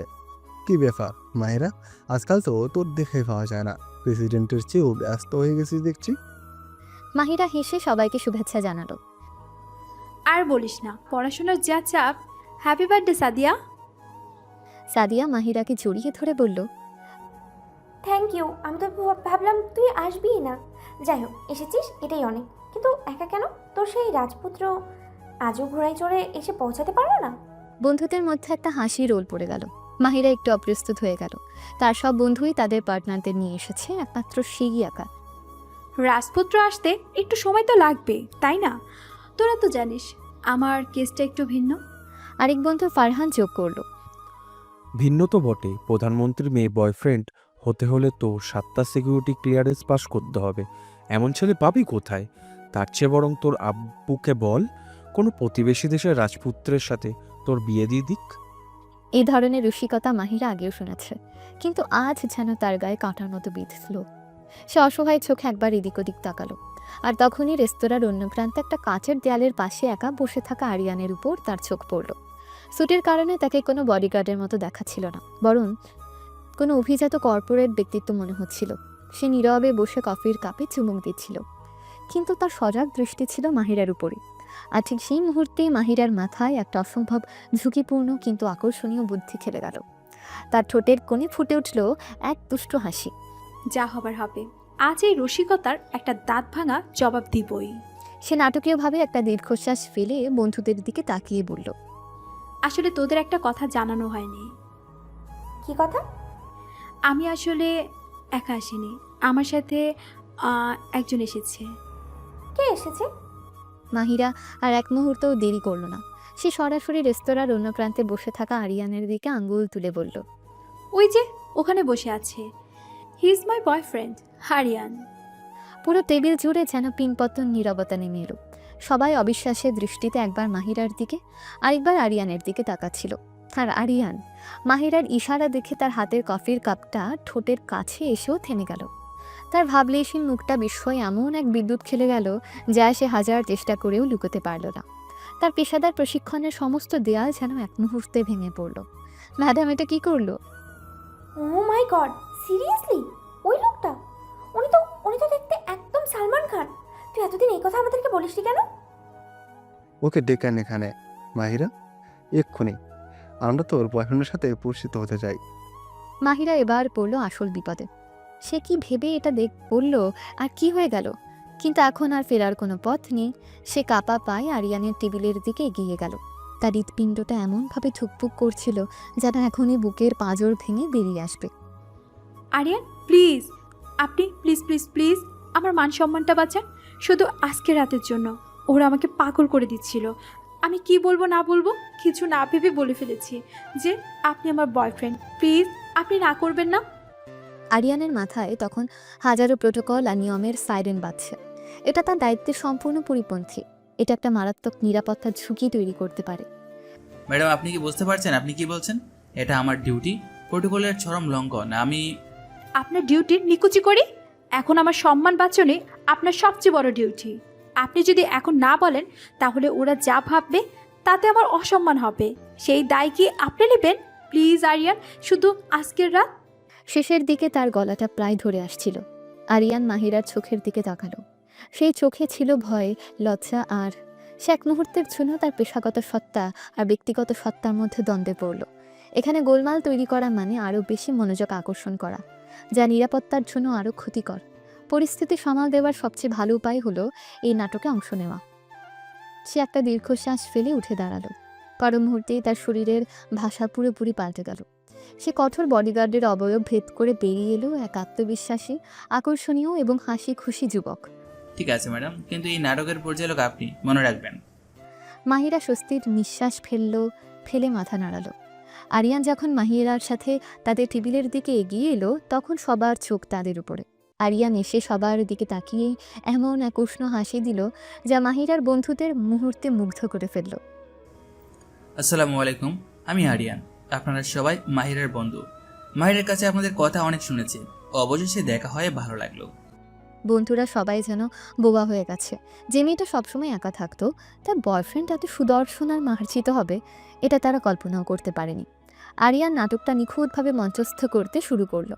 সে প্রথমে মাহিরার জন্য চেয়ারটা টেনে ধরলো, তারপর সে বসলে নিজে তার পাশে বসলো। ফারহান সরাসরি আসল প্রশ্নে চলে আসলো। তো আপনাদের পরিচয় পর্বটা কিভাবে শুরু হলো? মাহিরা ঢোক গিলল। এটা তো সে ভেবেই রাখেনি।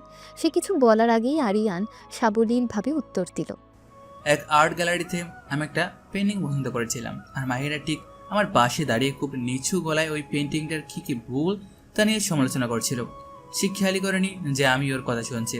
ওর সততা আর শিল্পের প্রতি ওর এত গভীর জ্ঞান দেখে আমি অবাক হয়ে গিয়েছিলাম। আমি পেন্টিংটা না কিনে ওর ফোন নাম্বার চেয়ে বসেছিলাম, যদিও সেটা আদায় করতে আমাকে বেশ ব্যাগ পেতে হয়েছে। মাহিরা বিস্ময়ে হতবাক হয়ে আরিয়ানের গল্প শুনছিল। কি অসাধারণ বানিয়ে কথা বলছে লোকটা। সে নিজেও তান মিলিয়ে একটু লজ্জা পাওয়ার অভিনয় করে বলল, এই, একদম সত্যি মিথ্যা বানিয়ে বলবে না। তুমি তো আমার পিছু ছাড়ছিলে না। দুজনকে কিন্তু দারুণ বানিয়েছে। আচ্ছা আরিয়ান ভাইয়া, আপনি করেন কি? আমি আমি তেমন কিছু করি না। বাবার পুরনো একটা ব্যবসা আছে, আর্কিটেকচারাল ফার্ম, সেটাই দেখাশোনা করার চেষ্টা করছি। Architectural farm? কোনটা? নাম কি ফার্মের? মাহফুজ জানতো এই প্রশ্ন আসবে। সেমনটা এমন একটা নাম বলল যা তার মূল কোম্পানির একটা ছোট কম পরিচিত অঙ্গ প্রতিষ্ঠান। ক্রিয়েটিভ ক্যানভাস, খুব বড় কিছু নয়। আমরা মূলত ইন্টেরিয়র ডিজাইন আর ল্যান্ডস্কেপিংয়ের কাজ করি। ও আচ্ছা। এরপর পুরো সন্ধ্যাটা যেন এক স্বপ্নের মতো কাটলো মাহিরার। আরিয়ান শুধু নিখুঁত অভিনয় করছিল না, সে যেন মুহূর্তগুলোকে জীবন্ত করে তুলছিল। সে মাহিরার প্লেটে খাবার তুলে দিচ্ছিল, ঠান্ডা পানীয় শেষ হয়ে গেলে ওয়েটারকে ডেকে নতুন করে অর্ডার দিচ্ছিল। আর যখনই কোনো বন্ধু মাহিরাকে নিয়ে কোনো পুরনো মজার ঘটনা বলছিল, তখন সে এমনভাবে হাসছিল যেন সেও সেই স্মৃতির অংশ। এক পর্যায়ে মাহিরা যখন তার বন্ধুদের সাথে কথা বলছিল, তখন সে খেয়ালই করেনি যে তার গাউনটা চেয়ারের পায়ার সাথে আটকে গেছে। সে উঠে যেতেই একটা বিশ্রী পরিস্থিতি সৃষ্টি হতো, কিন্তু আরিয়ান সবার অলক্ষ্যে টেবিলের নিচ দিয়ে হাত বাড়িয়ে আলতো করে কাপড়টা ছাড়িয়ে দিল। মাহিরা যখন কৃতজ্ঞ চোখে তার দিকে তাকালো, তখন আরিয়ান শুধু সামান্য মাথা নেড়ে তাকে আশ্বস্ত করলো। সবচেয়ে নাটকীয় মুহূর্তটা তৈরি হলো যখন মিউজিক শুরু হলো আর বন্ধুরা সবাই তাদের পার্টনারদের নিয়ে ডান্স ফ্লোরের দিকে এগিয়ে গেল। কিরে মাহিরা, তোরা বসে আছিস কেন? আয়। মাহিরার হৃৎপিণ্ডটা ধক করে উঠল। নাচ এই রোবটটার সাথে? এটা অসম্ভব। সে কিছু বলার আগেই আরিয়ান উঠে দাঁড়ালো এবং অত্যন্ত স্বাভাবিকভাবেই মাহিরার দিকে হাত বাড়িয়ে দিল। চলো মাহিরা। তার কণ্ঠস্বরে ছিল এক নরম আদেশ যা উপেক্ষা করে কঠিন। মাহিরা কাঁপা কাঁপা হাতে আরিয়ানের হাতটা ধরল। আরিয়ানের হাতের স্পর্শটা ছিল উষ্ণ এবং দৃঢ়। ডান্স ফ্লোরে এসে আরিয়ান এক হাত দিয়ে আলতো করে মাহিরার কোমর জড়িয়ে ধরল, অন্য হাত ধরে রাখলো তার হাত। মাহিরা তার জীবনের প্রথম স্লো ডান্স করছিল, তাও আবার তার নিজের বডিগার্ডের সাথে, যে কিনা তার নকল প্রেমিক। পরিস্থিতি এর চেয়েও বেশি অদ্ভুত আহার হতে পারে না। মাহিরা ফিসফিস করে বলল, আপনার তো দেখছি অনেক গুণ, গল্প বানানো, অভিনয়, আবার নাচাও। আপনার ট্রেনিংয়ে কি এসব শেখানো হয়? প্রয়োজনে সবকিছু শিখতে হয় ম্যাডাম। আরিয়ান মৃদু হেসে জবাব দিল। তার নিঃশ্বাস মাহিরার চুলের উপর এসে পড়ছিল। তবে এই নাচটা ট্রেনিংয়ের অংশ নয়, এটা শিখেছিলাম আমার মায়ের কাছ থেকে। এ প্রথম আরিয়ান তার ব্যক্তিগত জীবন নিয়ে কোনো কথা বলল। মাহিরা অবাক হয়ে তার মুখের দিকে তাকালো। সে ভাবলেশীন মুখোশের আড়ালে যেন এক মুহূর্তের জন্য এক অন্য মানুষ উকি দিয়ে গেল, এক সংবেদনশীল সাধারণ মানুষ। আপনি? মাহিরা কিছু বলতে গিয়েও থেমে গেল। সে আরিয়ানের চোখের দিকে তাকিয়েছিল। সে চোখে আজ কোনো পেশাদারিত্বের কঠোরতা ছিল না, ছিল এক নরম অদ্ভুত নরম দৃষ্টি। তাদের চারপাশের মানুষ, কোলাহল, মিউজিক সব কিছু যেন এক মুহূর্তে অদৃশ্য হয়ে গেল। সেই মুহূর্তে ডান্স ফ্লোরে শুধু দুজন মানুষ ছিল, মাহিরা আর আরিয়ান। তাদের নকল অভিনয় কখন যে আসলের মতো লাগতে শুরু করেছে তা তারা কেউই টের পায়নি। আরিয়ানের হাতের বন্ধনটা মাহিরার কোমরে আরও একটু দৃঢ় হলো, আর মাহিরা নিজের অজান্তেই তার বুকে মাথা রাখল। পার্টি যখন শেষ হলো তখন অনেক রাত। সবাই যখন বিদায় নিচ্ছিল, সাদিয়া এসে মাহিরাকে ছড়িয়ে ধরে বলল, দোস্ত, আমি তোর জন্য অনেক খুশি। আরিয়ান ভাইয়া অসাধারণ একজন মানুষ। তোরা দুইজন সবসময় একসাথে থাকিস। মাহিরা শুধু একটু হাসল, কোনো উত্তর দিতে পারল না। গাড়িতে ফেরার সময় পুরো পথটা ছিল আশ্চর্য রকমের নীরব। সেই নীরবতা ছিল কোনো অস্বস্তিকর নীরবতা ছিল না, বরং ছিল হাজারো না বলা কথায় পূর্ণ। মাহিরা রাস্তার আলোর দিকে তাকিয়েছিল আর আরিয়ান গাড়ি চালাচ্ছিল, কিন্তু দুজনের মনই পড়েছিল ফেলে আসা সন্ধ্যাটার উপর। গণভবনের গেটের কাছে এসে আরিয়ান গাড়ি থামালো। মাহিরা খুব নিচু গলায় বলল, ধন্যবাদ। কিসের জন্য? আজকের সন্ধ্যার জন্য, আমার সম্মানটা বাঁচানোর জন্য। এটু আমার দায়িত্বের মধ্যেই পড়ে ম্যাডাম। আপনার মানসিক শান্তি নিশ্চিত করো আমার কাজ।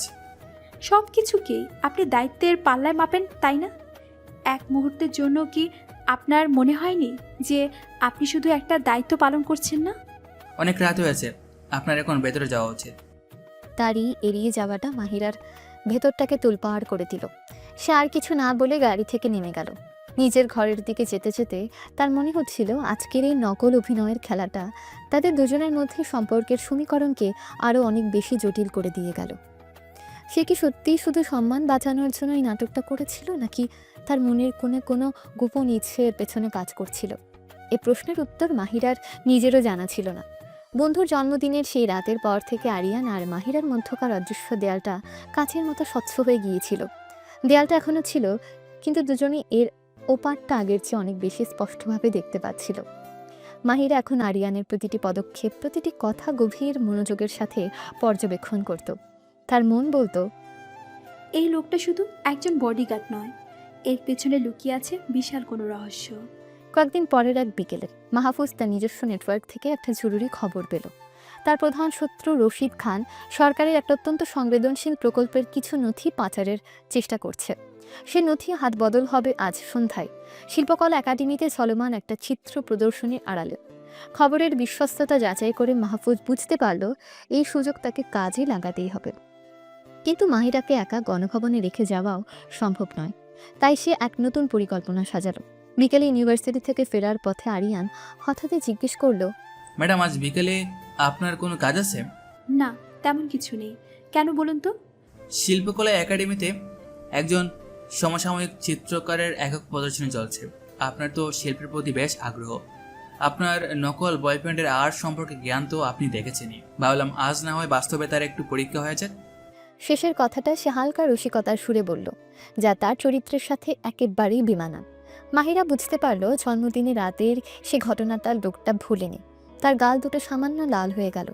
খুব তো কথা শিখেছেন, ঠিক আছে চলুন দেখাই যাক আপনার শিল্পজ্ঞান কতটুকু।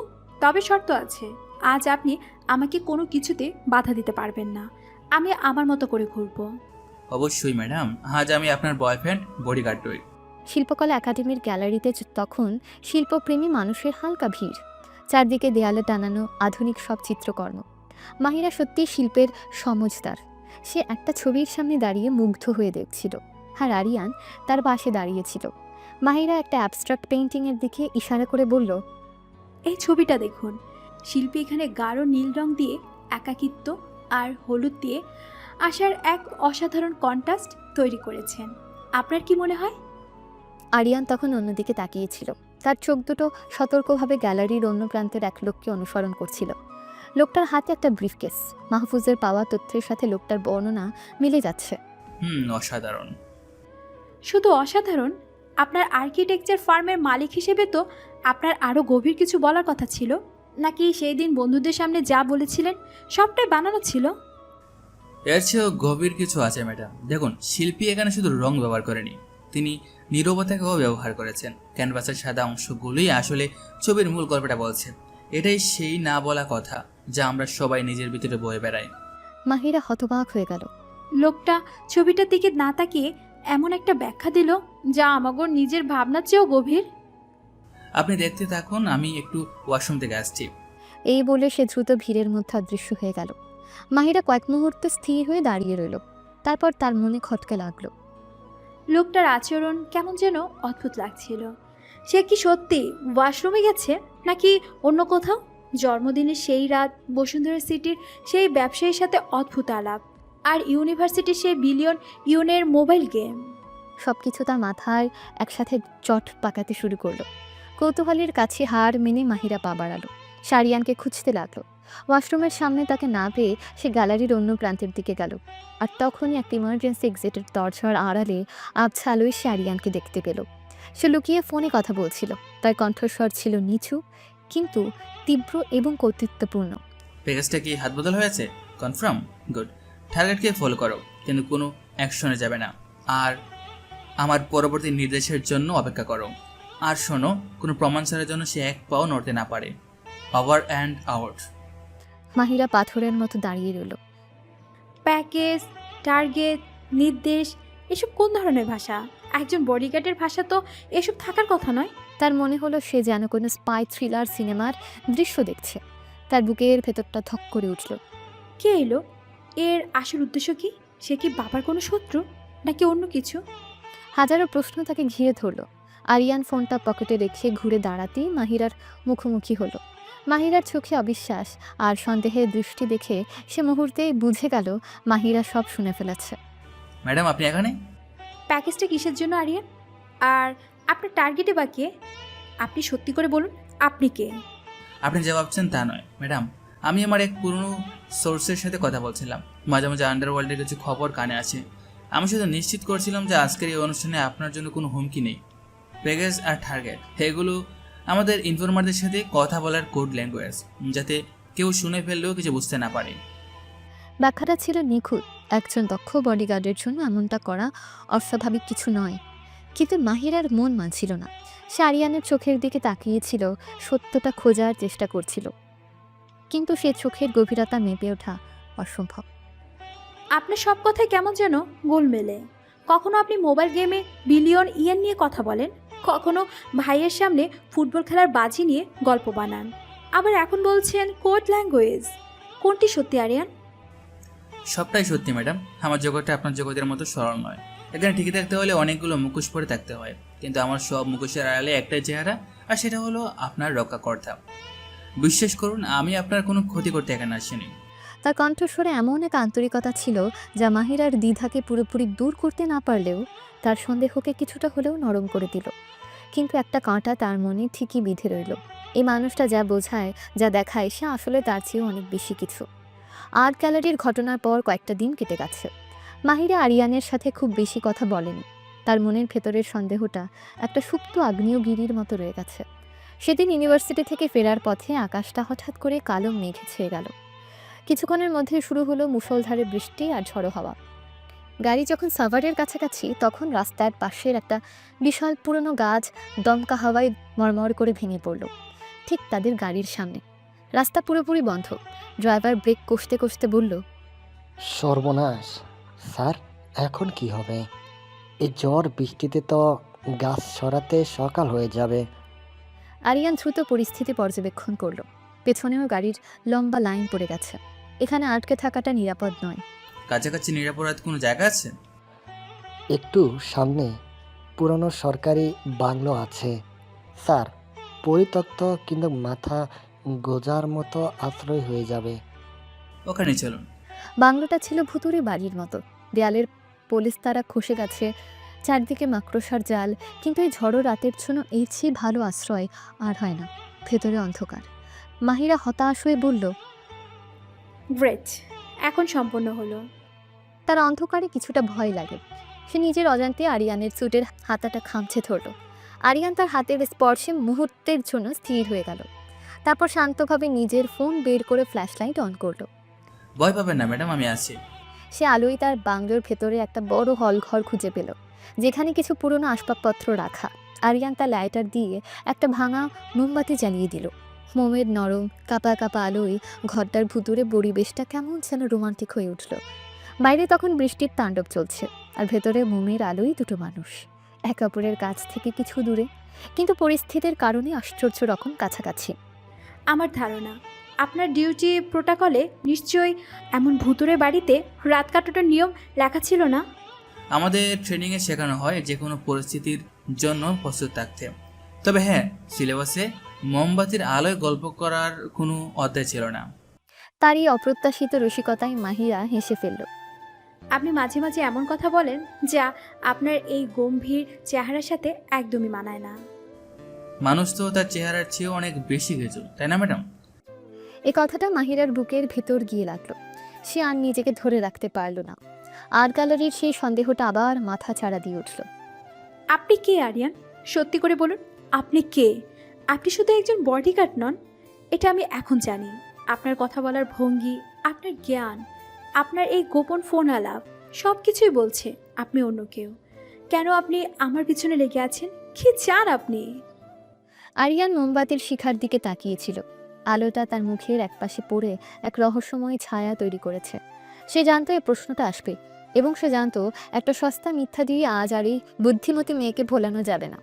সে মাহিরার দিকে ফিরল। তার চোখে ছিল এক গভীর শান্ত দৃষ্টি। আমি যদি বলি আমি কি, সেটা এখন আপনার না জানাই ভালো। আমি যদি বলি কিছু সত্য জানার চেয়ে না জানাটা অনেক বেশি নিরাপদ। তার মানে আপনি স্বীকার করছেন যে আপনি কিছু লুকাচ্ছেন। আমি কোনো বাচ্চার মতো রূপকথার গল্প শুনতে চাই না আরিয়ান। আমি সত্যিটা জানতে চাই। আমার কি অধিকার নেই এটা জানার যেই মানুষটা ছায়ার মতো আমার সাথে লেগে আছে সে আসলে কে? মাহফুজের ভেতরটা এক কঠিন দ্বন্দ্বে ভুগছিল। সত্যিটা বলে দিলে মাহিরার জীবন আরও বড় ঝুঁকির মধ্যে পড়বে। রশিদ খান আরও বেপরোয়া হয়ে উঠবে। আবার না বললেও মাহিরার বিশ্বাসটা যে সে পুরোপুরি হারাবে, যা তার মিশনকে আরও কঠিন করে তুলবে। সে একটা দীর্ঘশ্বাস ফেলল। আপনি ঠিকই বলছেন ম্যাডাম। আমি শুধু একজন সাধারণ বডিগার্ড নই, আমার একটা অতীত আছে যা খুব একটা সুখের নয়। আর সেই অতীতের কিছু শত্রু এখনও আমাকে তাড়া করে ফেরে। আর সেই শত্রুদের কারণে কি আপনি আমার বডিগার্ড হয়েছেন? তাদের থেকে বাঁচার জন্য? প্রধানমন্ত্রীর মেয়ের আড়ালে নিজেকে লুকানোর জন্য? না, কখনোই না।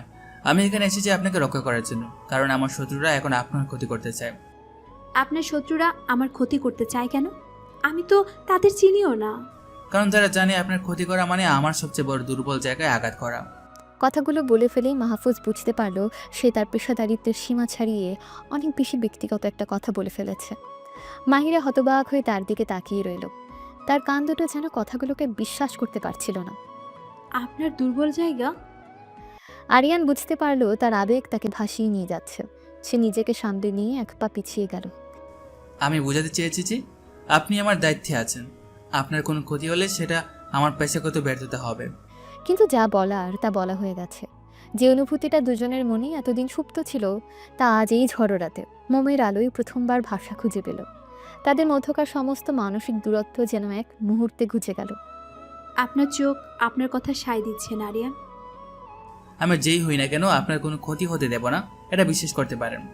এই কথাটা সে আগেও বলেছে, কিন্তু আজ এই কথার অর্থ ছিল সম্পূর্ণ ভিন্ন। মাহিরা আর কোনো প্রশ্ন করল না। সে তার উত্তর পেয়ে গেছে। হয়তো সে লোকটার নাম বা পরিচয় জানতে পারেনি, কিন্তু তার উদ্দেশ্যটা আজ তার কাছে পরিষ্কার হয়ে গেছে।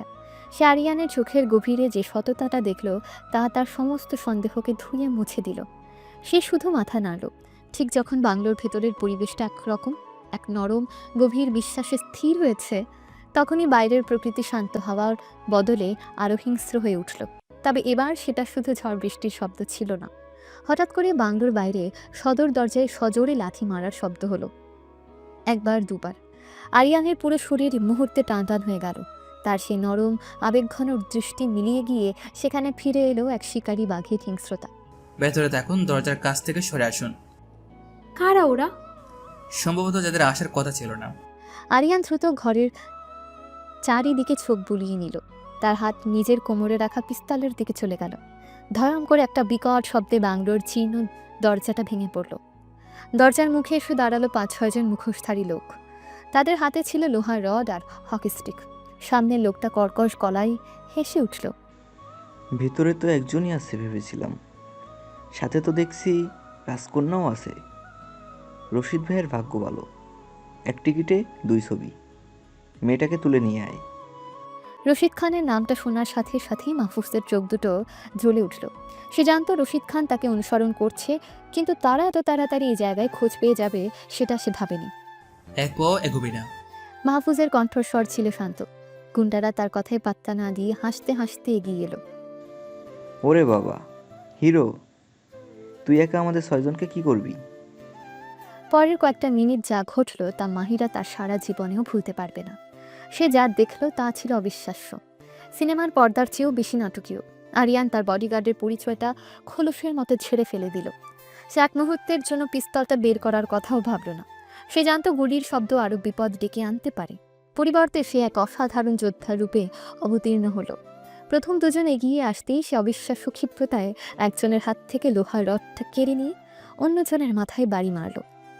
তারপর রডটা ফেলে দিয়ে প্রথম লোকটার ঘাড়ে এমনভাবে আঘাত করলো যে সে চিৎকার করে মাটিতে লুটিয়ে পড়ল। তার নড়াচড়া ছিল বিদ্যুতের মতো দ্রুত এবং জলের মতো সাবলীল। প্রতিটি আঘাত ছিল মাপা, প্রতিটা পদক্ষেপ ছিল ক্যালকুলেটেড। মাহিরা ভয়ে বিস্ময়ে জমে গিয়ে দেখল এই কোনো সাধারণ মারামারি নয়, এটা একটা শিল্প, এক ভয়ঙ্কর মারাত্মক শিল্প। আরিয়ানের ফাইটিং স্টাইল ছিল ব্রুটাল কিন্তু একই সাথে এলিগ্যান্ট। সে কোনো হলিউড অ্যাকশন হিরোর মতো অপ্রয়োজনীয় লাভ ছাপ করছিল না, বরং সে ব্যবহার করছিল এক মারাত্মক ধরনের মার্শাল আর্ট, যা প্রতিপক্ষের শক্তিকেই তার বিরুদ্ধে ব্যবহার করে। বাকি 4 জন একসাথে তার উপর ঝাঁপিয়ে পড়ল। আরিয়ান একজনের হকি স্টিকের বাড়িটা নিচু হয়ে এড়িয়ে গেল, তারপর কনুই দিয়ে তার চেয়ালে আঘাত করলো। আরেকজনের বুকে এমনভাবে লাথি মারলো যে সে ছিটকে গিয়ে দেয়ালের সাথে ধাক্কা খেল। লড়াইয়ের মধ্যে মাহিরাকে কোনায় ঠেলে দিয়ে আরিয়ান তার সামনে একটা সুরক্ষা বলয় তৈরি করে রেখেছিল। সে শুধু আক্রমণই করছিল না, একই সাথে মাহিরাকেও রক্ষা করছিল, কিন্তু সংখ্যায় তারা ছিল বেশি। লড়াইয়ের এক পর্যায়ে যখন আরিয়ান দুজন গুন্ডার সাথে ব্যস্ত, তখন পেছনের একজন ভাঙা চেয়ারের একটা পায়া তুলে নিয়ে মাহিরার দিকে ছুটে এলো। মাহিরা! আরিয়ানের গগন বিদারী চিৎকারটা বাংলোর দেয়ালে দেয়ালে প্রতিধ্বনিত হলো। সে তার সামনের লোকটাকে এক ঝটকায় সরিয়ে দিয়ে অবিশ্বাস্য গতিতে ঘুরে দাঁড়ালো, কিন্তু মাহিরার কাছে পৌঁছানোর মতো যথেষ্ট সময় ছিল না। গুন্ডাটা মাহিরার মাথায় আঘাত করার আগেই আরিয়ান বাঘের মতো লাফ দিয়ে মাহিরার সামনে এসে দাঁড়ালো। খটাস করে একটা ভোঁতা শব্দ হলো। কাঠের পায়াটা মাহিরার মাথায় না লেগে সজোরে এসে লাগলো আরিয়ানের কাঁধ আর মাথার সংযোগস্থলে। আরিয়ান যন্ত্রণায় এক মুহূর্তের জন্য চোখ বন্ধ করলো, কিন্তু সে পড়ল না। সে ঘুরে দাঁড়িয়ে সেই লোকটার গলায় এমনভাবে ধরলো যে লোকটার চোখ দুটো কোটর থেকে বেরিয়ে আসার উপক্রম হলো। বাকি গুন্ডারা তাদের সঙ্গীর অবস্থা দেখে এবং আরিয়ানের ভয়ঙ্কর রূপ দেখে ভয়ে বাংলো থেকে দৌড়ে পালালো। বাংলোটা আবার শান্ত হয়ে গেল। শুধু বাইরে বৃষ্টির শব্দ আর ভেতরে মাহিরার ভারী নিঃশ্বাসের শব্দ। মাহিরা দৌড়ে তার কাছে গেল। আরিয়ান, আরিয়ান লোকটাকে ছেড়ে দিয়ে টলতে টলতে দেয়ালে হেলান দিল। তার কপাল দিয়ে একটা রক্তের ধারা গড়িয়ে পড়ছিল। সে মাহিরার দিকে তাকিয়ে একটা ক্ষীণ হাসি দেওয়ার চেষ্টা করলো। বলেছিলাম না আপনার কোনো ক্ষতি হতে দিব না। এটুকু বলতেই তার চোখ দুটো উল্টে গেল। তার শক্তিশালী দেহটা মুহূর্তে প্রাণহীন পুতুলের মতো মাহিরার পায়ের কাছে লুটিয়ে পড়ল। চারদিকে আবার সেই নিস্তব্ধতা, কিন্তু এবার সেই নিস্তব্ধতা ছিল ভয়ঙ্কর। মোমবাতির আলোয় মাহিরা দেখল আরিয়ানের জ্ঞানহীন রক্তাক্ত মুখ। যে মানুষটা একটু আগেই তার জন্য পৃথিবী হয়ে উঠেছিল, সে এখন তার পায়ের কাছে নিথর হয়ে পড়ে আছে। ভয়, আতঙ্ক আর এক তীব্র হারানোর আশঙ্কা মাহিরার ভেতরটাকে ছিন্ন বিচ্ছিন্ন করে দিল। আরিয়ান, তার আতঙ্কিত হৃদয় বিদারক চিৎকারটা সে ঝড়ো রাতের অন্ধকারের সাথে মিশে গেল। হাসপাতালের করিডোরে ধরে ছুটে চলার সময় মাহিরার মনে হচ্ছিল সে একটা দুঃস্বপ্নের মধ্য দিয়ে যাচ্ছে। আরিয়ানের রক্তাক্ত নিথর শরীরটা অ্যাম্বুলেন্সে তোলার পর থেকে তার পৃথিবীটা যেন থমকে গেছে। তার ভেতরের সমস্ত ভয়, সমস্ত আতঙ্ক এক হয়েই মিশে গেছে এক তীব্র প্রার্থনায়। কেবিনের বাইরে একটা সোফায় বসেছিল মাহিরা, পাথরের মূর্তির মতো। তার দামি পোশাকটা কাদায় রক্তে মাখামাখি। ডাক্তার একটু আগে বেরিয়ে জানিয়েছেন মাথায় গুরুতর আঘাত লেগেছে, তবে আপাতত ভয়ের কিছু নেই। কিন্তু আপাতত শব্দটা মাহিরার বুকের ভেতর হাতুড়ির মতো আঘাত করছিল। মাহিরা, পরিচিত কণ্ঠস্বর সে মুখ তুলে তাকালো। তার বাবা প্রধানমন্ত্রী আশফাক চৌধুরী প্রায় দৌড়ে করিডোর ধরে এগিয়ে আসছেন। তার চোখে মুখে রাজ্যের উদ্বেগ। মাহিরা ছুটে গিয়ে বাবাকে জড়িয়ে ধরে কান্নায় ভেঙে পড়ল। আব্বু, আরিয়ান, ওরা আরিয়ানকে। আমি জানি মা, আমি সব শুনেছি। আশফাক চৌধুরী মেয়ের মাথায় হাত বুলিয়ে তাকে শান্ত করার চেষ্টা করলেন। ও ঠিক হয়ে যাবে। আরিয়ানের মতো ছেলেরা এত সহজে হার মানে না। কিছুক্ষণ পর যখন মাহিরার কান্না কিছুটা থামল, তখন প্রধানমন্ত্রী তাকে নিয়ে কেবিনের বাইরের সোফাটায় বসলেন। তার মুখটা ছিল অসম্ভব গম্ভীর। একটা কথা আজ তোকে বলতেই হবে মা, কারণ এখন পরিস্থিতি এমন এক জায়গায় পৌঁছেছে যেখানে সত্যিটা না জানলে তুই নিজেকে বা আরিয়ানকে কাউকেই বুঝতে পারবি না। যে লোকটা ভেতরে শুয়ে আছে তার আসল নাম আরিয়ান নয়, তার আসল নাম মাহফুজ আহমেদ। নামটা শোনার সাথেই সাথেই মাহিরার স্মৃতিতে বসুন্ধরা সিটির সেই দৃশ্যটা ভেসে উঠল। সেই ব্যবসায়ী জাভেদ ইকবাল, তাহলে সে ভুল শোনেনি। মাহফুজ আহমেদ দেশের সবচেয়ে বড় কনস্ট্রাকশন কোম্পানি আহমেদ গ্রুপের মালিক। কিন্তু এটা কিভাবে সম্ভব? সে আমার বডিগার্ড কেন হবে? কারণ তার কাছে আর কোনো উপায় ছিল না। আর এই পরিস্থিতির জন্য অনেকাংশে আমিও দায়ী। কয়েক মাস আগে সরকার দেশের সবচেয়ে বড় ইনফ্রাস্ট্রাকচার প্রজেক্ট যমুনা রিভার টানেলের টেন্ডার আহ্বান করেন। দুটো কোম্পানি চূড়ান্ত তালিকায় ছিল, মাহফুজ আহমেদ গ্রুপ আর রশিদ খান ইন্ডাস্ট্রিজ। আর রশিদ খান কাজটা পাওয়ার জন্য আমাকে এমন সব অনৈতিক প্রস্তাব দিয়েছিল যা দেশের জন্য মারাত্মক ক্ষতিকর হতো। আমি ওর প্রস্তাব প্রত্যাখ্যান করে কাজটা আহমেদ গ্রুপকে দিই, কারণ মাহফুজের সততা ও দক্ষতার ওপর আমার পূর্ণ আস্থা ছিল। তিনি থামলেন, তারপর আবার বললেন, এই সিদ্ধান্তটাই রশিদ খানকে হিংস্র করে তোলে। সে মাহফুজের ব্যবসা ধ্বংস করার জন্য উঠে পড়ে লাগে, কিন্তু যখন সে দেখে যে আইনগতভাবে মাহফুজকে হারানো অসম্ভব, তখন সে নোংরা পথ বেছে নেয়। সে আমাকে ব্ল্যাকমেল করার পরিকল্পনা করে। ব্ল্যাকমেল? হ্যাঁ, তার টার্গেট ছিল তুই। সে তোকে অপহরণ করে। সেই ছবি দেখে আমাকে বাধ্য করতে চেয়েছিল টানেলের চুক্তিটা বাতিল করে তার হাতে তুলে দিতে। আর এই ভয়ঙ্কর পরিকল্পনার খবরটা মাহফুজ তার নিজের নেটওয়ার্ক থেকে প্রথমে জানতে পারে। মাহিরা স্তব্ধ হয়ে সব শুনছিল। মাহফুজ সাথে সাথে আমাকে সতর্ক করে, কিন্তু সমস্যা ছিল অন্য জায়গায়। রশিদ খানের হাত অনেক লম্বা। আমাদের সরকারি নিরাপত্তা ব্যবস্থার ভেতরেও তার লোক থাকতে পারে বলে আমাদের সন্দেহ ছিল। আর তখনই মাহফুজ এক অবিশ্বাস্য প্রস্তাব দেয়। সে বলে সে নিজের পরিচয় গোপন করে আরিয়ান নামে তোর ব্যক্তিগত বডিগার্ড হিসেবে 24 ঘন্টা তোর পাশে থাকবে। কারণ একমাত্র নিজের চোখের সামনে রেখেই সে তো সম্পূর্ণ নিরাপত্তা নিশ্চিত করতে পারত। মাহিরার পৃথিবীটা যেন ওলট পালট হয়ে গেল। তাহলে এই ছিল আসল কারণ? তার বিরক্তি, তার রাগ, তার খুনসুটি, সব কিছুর পেছনে ছিল এত বড় একটা ষড়যন্ত্রের চাল।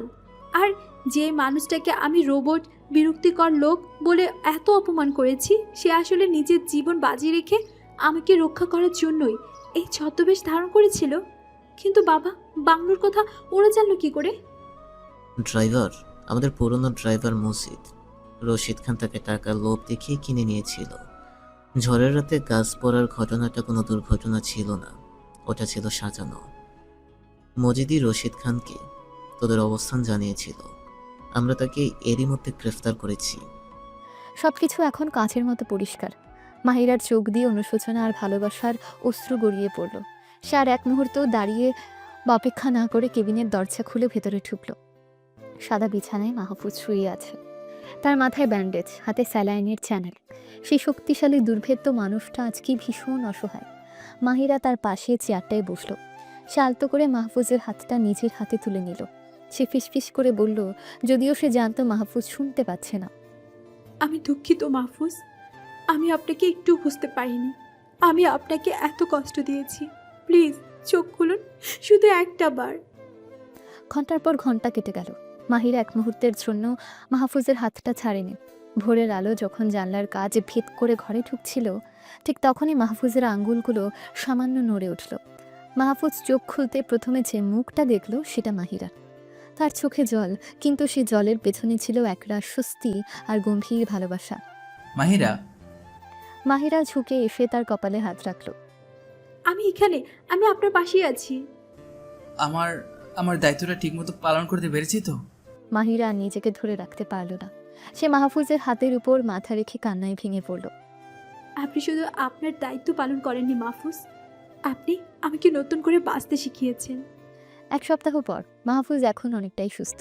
কাঁধের ব্যথাটা থাকলেও তার ভেতরের সেই ইস্পাত কঠিন মনোবলটা ফিরে এসেছে। আজ প্রধানমন্ত্রীর কার্যালয়ে একটা জরুরি বৈঠক বসেছে। প্রধানমন্ত্রী, মাহফুজ আর দেশের শীর্ষস্থানীয় কয়েকজন নিরাপত্তা কর্মকর্তা। মাহফুজ বলেছিল, রাশিদ খান এখন মরিয়া হয়ে উঠবে। অপহরণের চেষ্টায় ব্যর্থ হওয়ার সে এখন আরও অনেক বড় আঘাত হানার চেষ্টা করবে। আমাদের তাকে থামাতেই হবে। আর তার জন্য আমাদের এমন একটা ফাঁদ পাততে হবে যেখান থেকে তার বের হওয়ার কোনো পথ থাকবে না। প্রধানমন্ত্রী জিজ্ঞেস করলেন, কি ধরনের ফাঁদ? এমন কিছু যা রশিদ খানকে আমাদের কাছে আসতে বাধ্য করবে। তাকে এমন একটা টোপ দিতে হবে যা সে গিলতে বাধ্য। আর সেই টোপটা হলো... সে এক মুহূর্তের জন্য থামল, তারপর দরজার দিকে তাকালো। মাহিরা। ঘরের সবাই চমকে উঠল। ঠিক তখনই ঘরের দরজা খুলে মাহিরা ভেতরে ঢুকল। তার পরনে সাদা সেলোয়ার কামিজ, কিন্তু তার চোখে মুখে ছিল এক দৃঢ় আত্মবিশ্বাস। মাহিরা সরাসরি তার বাবার দিকে তাকিয়ে বলল, আমি আপনার সাথে একমত মাহফুজ। রাশিদ খানের লক্ষ্য আমি হয়ে থাকি, তাহলে এই খেলার শেষ চালটা আমি দেব। প্রধানমন্ত্রী প্রায় চিৎকার করে উঠলেন। না মাহিরা, এটা অসম্ভব। আমি তোকে আর কোনো বিপদের মুখে ঠেলে দিতে পারি না। বিপদের মুখে তো আমি এরই মধ্যে আছি। আব্বু এখন পালিয়ে থাকার চেয়ে রুখে দাঁড়ানোটা অনেক বেশি জরুরি। আমি আর সোনার খাঁচার রাজকন্যা হয়ে থাকতে চাই না। আমি মাহফুজের সাথে এই লড়াইয়ে অংশ নিতে চাই। তার চোখে দৃঢ়তা দেখে প্রধানমন্ত্রী হা হয়ে গেল। তিনি মেয়ের দিকে, তারপর মাহফুজের দিকে তাকালেন। মাহফুজের চোখে ছিল মাহিরার জন্য গর্ব আর সমর্থন। পরিকল্পনাটা ছিল অত্যন্ত ঝুঁকিপূর্ণ কিন্তু নিখুঁত। দেশবাসীকে জানানো হবে যে প্রধানমন্ত্রীর মেয়ে মাহিরা চৌধুরীর সাথে দেশের এক স্বনামধন্য শিল্পপতির ছেলের এঙ্গেজমেন্ট অনুষ্ঠান হতে চলেছে। এই অনুষ্ঠান উপলক্ষে ঢাকার সবচেয়ে বড় 5 স্টার হোটেলে এক জমকালো পার্টির আয়োজন করা হবে, যেখানে দেশের সমস্ত গণ্যমান্য ব্যক্তি, ব্যবসায়ী এবং কূটনীতিকদের আমন্ত্রণ জানানো হবে। মাহফুজ ব্যাখ্যা করল, রাশিদ খানকেও আমন্ত্রণ জানানো হবে। সে তার সামাজিক মর্যাদা দেখানোর জন্য এই ধরনের অনুষ্ঠানে আসতে বাধ্য, আর এটাই হবে তাকে ধরার সুযোগ। কিন্তু অনুষ্ঠানে সে কেন ফাঁদে পা দিবে? কারণ অনুষ্ঠানের ঠিক আগে আমি নিজে তাকে ফোন করে বলবো যে আমি যমুনা রিভার ট্যানেল প্রজেক্টটা নিয়ে তার সাথে গোপনে কথা বলতে চাই। আমি তাকে বোঝাবো যে এই বিয়ের কারণে আমি আর ব্যবসায় মন দিতে পারছি না এবং একটা ভালো অফার পেলে আমি প্রজেক্টটা তার হাতে ছেড়ে দিতে রাজি। লোভ তাকে অন্ধ করে দেবে। সে আমার সাথে একান্তে কথা বলার জন্য হোটেলে একটা নির্দিষ্ট জায়গায় আসবে, আর সেখানেই আমরা তাকে সব প্রমাণ সহ হাতে নাতে ধরবো। পরিকল্পনাটা অনুমোদিত হলো। পরের কয়েকটা দিন যেন ঝড়ের গতিতে কেটে গেল। মাহিরা নিষ্ক্রিয় দর্শক ছিল না। সে আর মাহফুজ একসাথে কাজ করতে শুরু করলো। নকল এঙ্গেজমেন্টের অতিথি তালিকা তৈরি করা থেকে শুরু করে হোটেলের নিরাপত্তা ব্যবস্থা পর্যবেক্ষণ করা, সবকিছু তারা দুজন মিলে করত। এই একসাথে কাজ করতে গিয়ে তাদের মধ্যকার সমস্ত দ্বিধা, সমস্ত দূরত্ব ঘুচে গেল। তারা একে অপরের শক্তি, বুদ্ধি আর দুর্বলতার সাথে পরিচিত হতে লাগলো। তাদের মধ্যে জন্ম নিল এক গভীর বিশ্বাস আর ভালোবাসার এক মজবুত বন্ধন। একদিন রাতে গণভবনের বাগানে হাঁটতে হাঁটতে মাহফুজ জিজ্ঞেস করলো, আপনার ভয় করছে না মাহিরা? আগে করতো, কিন্তু এখন আর করবে না। কারণ আমি জানি আমার অদ্ভুত বডিগার্ডটা এখন আমার পাশে আছে। তবে এবার আর নকল প্রেমিক হিসেবে নয়। মাহফুজ আসলো। সে আলতো করে মাহিরার হাতটা নিজের হাতে তুলে নিল। বডিগার্ড হিসেবে দায়িত্ব হয়তো একদিন শেষ হয়ে যাবে, কিন্তু পার্টনার হিসেবে দায়িত্বটা সারা জীবনের। কয়েকদিন পরে বলরুমটা যেন তারার মেলা। দেশের সব উজ্জ্বল নক্ষত্ররা আজ এক ছাদের নিচে। চারদিকে ক্যামেরার ফ্ল্যাশ, মৃদু মিউজিক আর মানুষের গুঞ্জন। মঞ্চে নকল বরকনের জন্য দুটো সিংহাসনের মতো চেয়ার রাখা। মাহির একটা জমকালো লেহেঙ্গা পরে সেখানে বসেছিল। তার মুখে হাসি, কিন্তু ভেতরে প্রচণ্ড উত্তেজনা। পরিকল্পনা অনুযায়ী রশিদ খান অনুষ্ঠানে এসেছে। সে সবার সাথে হাসি মুখে কথা বলছে, যেন সে কিছুই জানে না। মাহফুজ তাকে ইশারায় হোটেলের পেছনের প্রাইভেট লাউঞ্জের দিকে আসতে বলল। রাশিদ খান লাউঞ্জে ঢুকে দেখলো মাহফুজ একা দাঁড়িয়ে আছে। কি ব্যাপার মাহফুজ সাহেব, নিজের এঙ্গেজমেন্ট ফেলে আমাকে এখানে ডেকে পাঠালেন? কারণ ব্যবসাটা এঙ্গেজমেন্টের চেয়েও বেশি গুরুত্বপূর্ণ, তাই না রশিদ সাহেব? তার মানে আমার প্রস্তাবটা আপনার পছন্দ হয়েছে? আপনার প্রস্তাবের চেয়েও ভালো একটা প্রস্তাব আমার কাছে আছে। আপনি তো শুধু একটা ট্রেনার চেয়েছিলেন, আমি আপনাকে পুরো বাংলাদেশ ঘুরিয়ে দেখানোর ব্যবস্থা করতে পারি, ঢাকা সেন্ট্রাল জেলের ভেতরে আগামী 20-30 বছরের জন্য। রাশিদ খানের মুখটা ফ্যাকাশে হয়ে গেল। কি সব বলছেন এসব? আমি তাই বলছি যা আপনার এতদিনের বোঝা উচিত ছিল। আপনার সেই বাংলোর ভুতুরের পার্টিটা কেমন লেগেছিল? আমার অতিথিয়তা পছন্দ হয়েছে আপনার? এই কথা শোনার সাথে সাথে রাশিদ খান বুঝে গেল সে এক মারাত্মক ফাঁদে পা দিয়েছে। সে পালানোর জন্য দরজার দিকে ঘুরতেই দেখলো সেখানে সাদা পোশাকে নিরাপত্তা কর্মকর্তারা দাঁড়িয়ে আছে। আর ঘরের অন্য কোণা থেকে বেরিয়ে এলো প্রধানমন্ত্রী আশফাক চৌধুরী নিজে। খেলো শেষ রশিদ। প্রমাণ? আমার বিরুদ্ধে তোমাদের কাছে কি প্রমাণ আছে? প্রমাণ চান? মাহফুজ তার ফোনের একটা বাটন টিপল, আর সাথে সাথে লাউঞ্জের বড় স্ক্রিনে ফুটে উঠল একটা ভিডিও। সে আর্ট গ্যালারির দৃশ্য, যেখানে রাশিদ খানের লোকটা সরাসরি সরকারি নথি হাতবদল করছে। এরপর ফুটে উঠল বাংলোতে হামলা করা সেই গুন্ডাদের স্বীকারোক্তি যারা রাশিদ খানের নাম বলেছে। রাশিদ খান পাথরের মতো জমে গেল। তার পালানোর আর কোনো পথ খোলা ছিল না। কর্মকর্তারা এসে তার হাতে হাত করা পরিয়ে দিল। সমস্ত নাটকীয়তার অবসান ঘটল। মাহফুজ যখন লাউঞ্জ থেকে বেরিয়ে বলরুমের দিকে আসছিল, তখন সে দেখল মাহিরা দূর থেকে তার দিকে তাকিয়ে আছে। তার চোখে ছিল জল, কিন্তু সে জল ছিল গর্বের, ভালোবাসার আর স্বস্তির। যে মানুষটা তার জীবন রক্ষা করতে এসে তার পুরো জীবনটাই হয়ে গেছে, তার দিকে সে মুগ্ধ চোখে তাকিয়ে রইল। ঘটনার কয়েক সপ্তাহ পর রাশিদ খানের বিচার শুরু হয়েছে। দেশ এক বড় ষড়যন্ত্রের হাত থেকে রক্ষা পেয়েছে। চারপাশের সমস্ত কোলাহল থেকে দূরে মাহফুজ আর মাহিরা এসেছে কক্সবাজারে একান্তে কয়েকটা দিন কাটানোর জন্য। সন্ধ্যার সময়ে তারা দুজন খালি পায়ে বিচের ভেজা বালিতে হাঁটছিল। অস্তগামী সূর্যের লাল আভা মিশে গেছে সমুদ্রের নীল জলে। চারদিকে কোনো নিরাপত্তা নেই, কোনো লোকচক্ষুর ভয় নেই। আছে শুধু সমুদ্রের গর্জন আর দুজনের নীরব উপস্থিতি। মাহিরা বলল, তার মাথাটা মাহফুজের কাঁধে রাখা। সবকিছু কেমন স্বপ্নের মতো লাগছে, তাই না? কিছু স্বপ্ন সত্যি হওয়ার জন্যই মানুষ বেঁচে থাকে। সে হঠাৎ করে মাহিরার সামনে এসে দাঁড়ালো। তারপর যা মাহিরা জীবনেও কল্পনা করেনি তাই ঘটল। দেশের সবচেয়ে শক্তিশালী, আত্মবিশ্বাসী এবং ধনী যুবকটি তার সামনে হাঁটু গেড়ে বসল। তার হাতে ছিল একটা ছোট বক্স, যার ভেতরে জলজল করছিল একটা হীরের আংটি। মাহিরা চৌধুরী, আমি আপনার বডিগার্ড হিসেবে এসেছিলাম। সেই দায়িত্বটা হয়তো শেষ, কিন্তু এই কয়েক মাসে আমি বুঝেছি আমার জীবনের সবচেয়ে বড় দায়িত্বটা এখনো বাকি। আমি কি সারা জীবনের জন্য আপনার পার্টনার হওয়ার দায়িত্বটা পেতে পারি? সে একটু থেমে সেই পুরনো দিনের দুষ্টুমি ভরা চোখে তাকিয়ে বলল, বডিগার্ড হিসেবে আমার দায়িত্ব তো শেষ। এখন সারা জীবনের জন্য তোমার পার্টনার হওয়ার দায়িত্বটা কি পেতে পারি? কথা দিচ্ছি, এবার আর তোমার প্লেট থেকে খাবার টেস্ট করব না, বা তোমার পোশাক নিয়ে মন্তব্য করব না, যদি না তুমি নিজেই চাও। মাহিরা হাসতে হাসতে একসময় কেঁদে ফেলল। তার আর কোনো শব্দের প্রয়োজন ছিল না। সে মাথা নেড়ে সম্মতি জানালো। মাহফুজ আংটিটা তার আঙুলে পরিয়ে দিয়ে উঠে দাঁড়িয়ে তার নিজের বুকে জড়িয়ে ধরল। সমুদ্রের ঢেউগুলো তাদের পায়ে এসে আছড়ে পড়ছিল, যেন প্রকৃতিও তাদের এই পবিত্র মিলনকে আশীর্বাদ জানাচ্ছিল। মাহির একটা গভীর নিঃশ্বাস নিল, যেন সে তার মনের গভীরে জমে থাকা সব কথা আজ বলে দেবে। আমি যখন প্রথম আপনাকে দেখেছিলাম গণভবনের সেই বাগানে, তখন আপনার উপর আমার কি পরিমাণ রাগ হয়েছিল আপনি কল্পনাও করতে পারবেন না। আমার মনে হয়েছিল আমার জীবনের স্বাধীনতা কেড়ে নেওয়ার জন্য নতুন আরেকজন জেলার চলে এসেছে। আপনার এই ভাবলাসীন মুখ, ওই কঠিন নিয়মকানুন, সব কিছুই আমার অসহ্য লাগতো। আপনি যখন আমার কনসার্টে যাওয়ার প্ল্যান বাতিল করে দিলেন, আমার পোশাকের রং নিয়ে কথা বললেন, এমনকি আমার প্লেট থেকে খাবার তুলে পরীক্ষা করলেন, আমার মনে হচ্ছিল আমি আপনাকে খুন করে ফেলি। আপনার ওই অধিকার খাটানো, ওই শাসন আমার দম বন্ধ হয়ে আসছিল। আমি বুঝতেই পারিনি ওই শাসনের আড়ালে কতটা গভীর যত্ন লুকিয়েছিল। জানেন, আমি ঠিক কখন আপনার প্রেমে পড়তে শুরু করি? ইউনিভার্সিটির সেই ক্যান্টিনে, যখন আপনি কোনো মারামারি না করে শুধু কথার প্যাচে রাশেদ ভাইদের তাড়িয়ে দিয়েছিলেন। আমি সেই দিন প্রথম বুঝেছিলাম শক্তি শুধু পেশিতে থাকে না, শক্তি মস্তিষ্কেও থাকে। আপনার বুদ্ধিমত্তার প্রেমে আমি সেই দিনই প্রথম পড়েছিলাম। তারপর বসুন্ধরা সিটিতে, যখন আপনি নিজের জীবনের ঝুঁকি নিয়ে আমাকে বাঁচালেন। আপনার বুকের ভিতরে আমি যে হৃদস্পন্দনটা শুনেছিলাম, তা ছিল আমার জীবনে শোনার সবচেয়ে নিরাপদ শব্দ। আর আপনার চোখে আমার জন্য যে উদ্বেগ দেখেছিলাম, সেই মুহূর্তে হয়তো আমার মনটা পুরোপুরি আপনার হয়ে গিয়েছিল। আমি শুধু বুঝতে পারছিলাম না।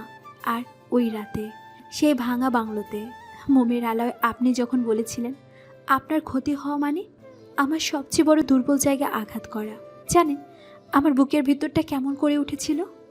আমি সেই দিন বুঝে গিয়েছিলাম, এই লোকটার মুখোশের আড়ালে যে মানুষটা আছে, সে শুধু আমাকে রক্ষা করতে আসেনি, সে আমাকে ভালোবাসতেও এসেছে। আপনার ওই না বলা কথাগুলোর প্রেমে আমি বারবার পড়েছি। সে মাহফুজের চোখের দিকে সরাসরি তাকিয়ে বলল, আমি আপনার কঠোরতার প্রেমে পড়েছি, কারণ ওই কঠোরতাই আমাকে বিপদমুক্ত রেখেছে। আমি আপনার শাসনের প্রেমে পড়েছি, কারণ ওই শাসনই ছিল আপনার ভালোবাসার ভাষা। আমি আপনার রহস্যের প্রেমে পড়েছি, কারণ ওই রহস্য ভেদ করতে গিয়ে আমি নিজেকে নতুন করে আবিষ্কার করেছি।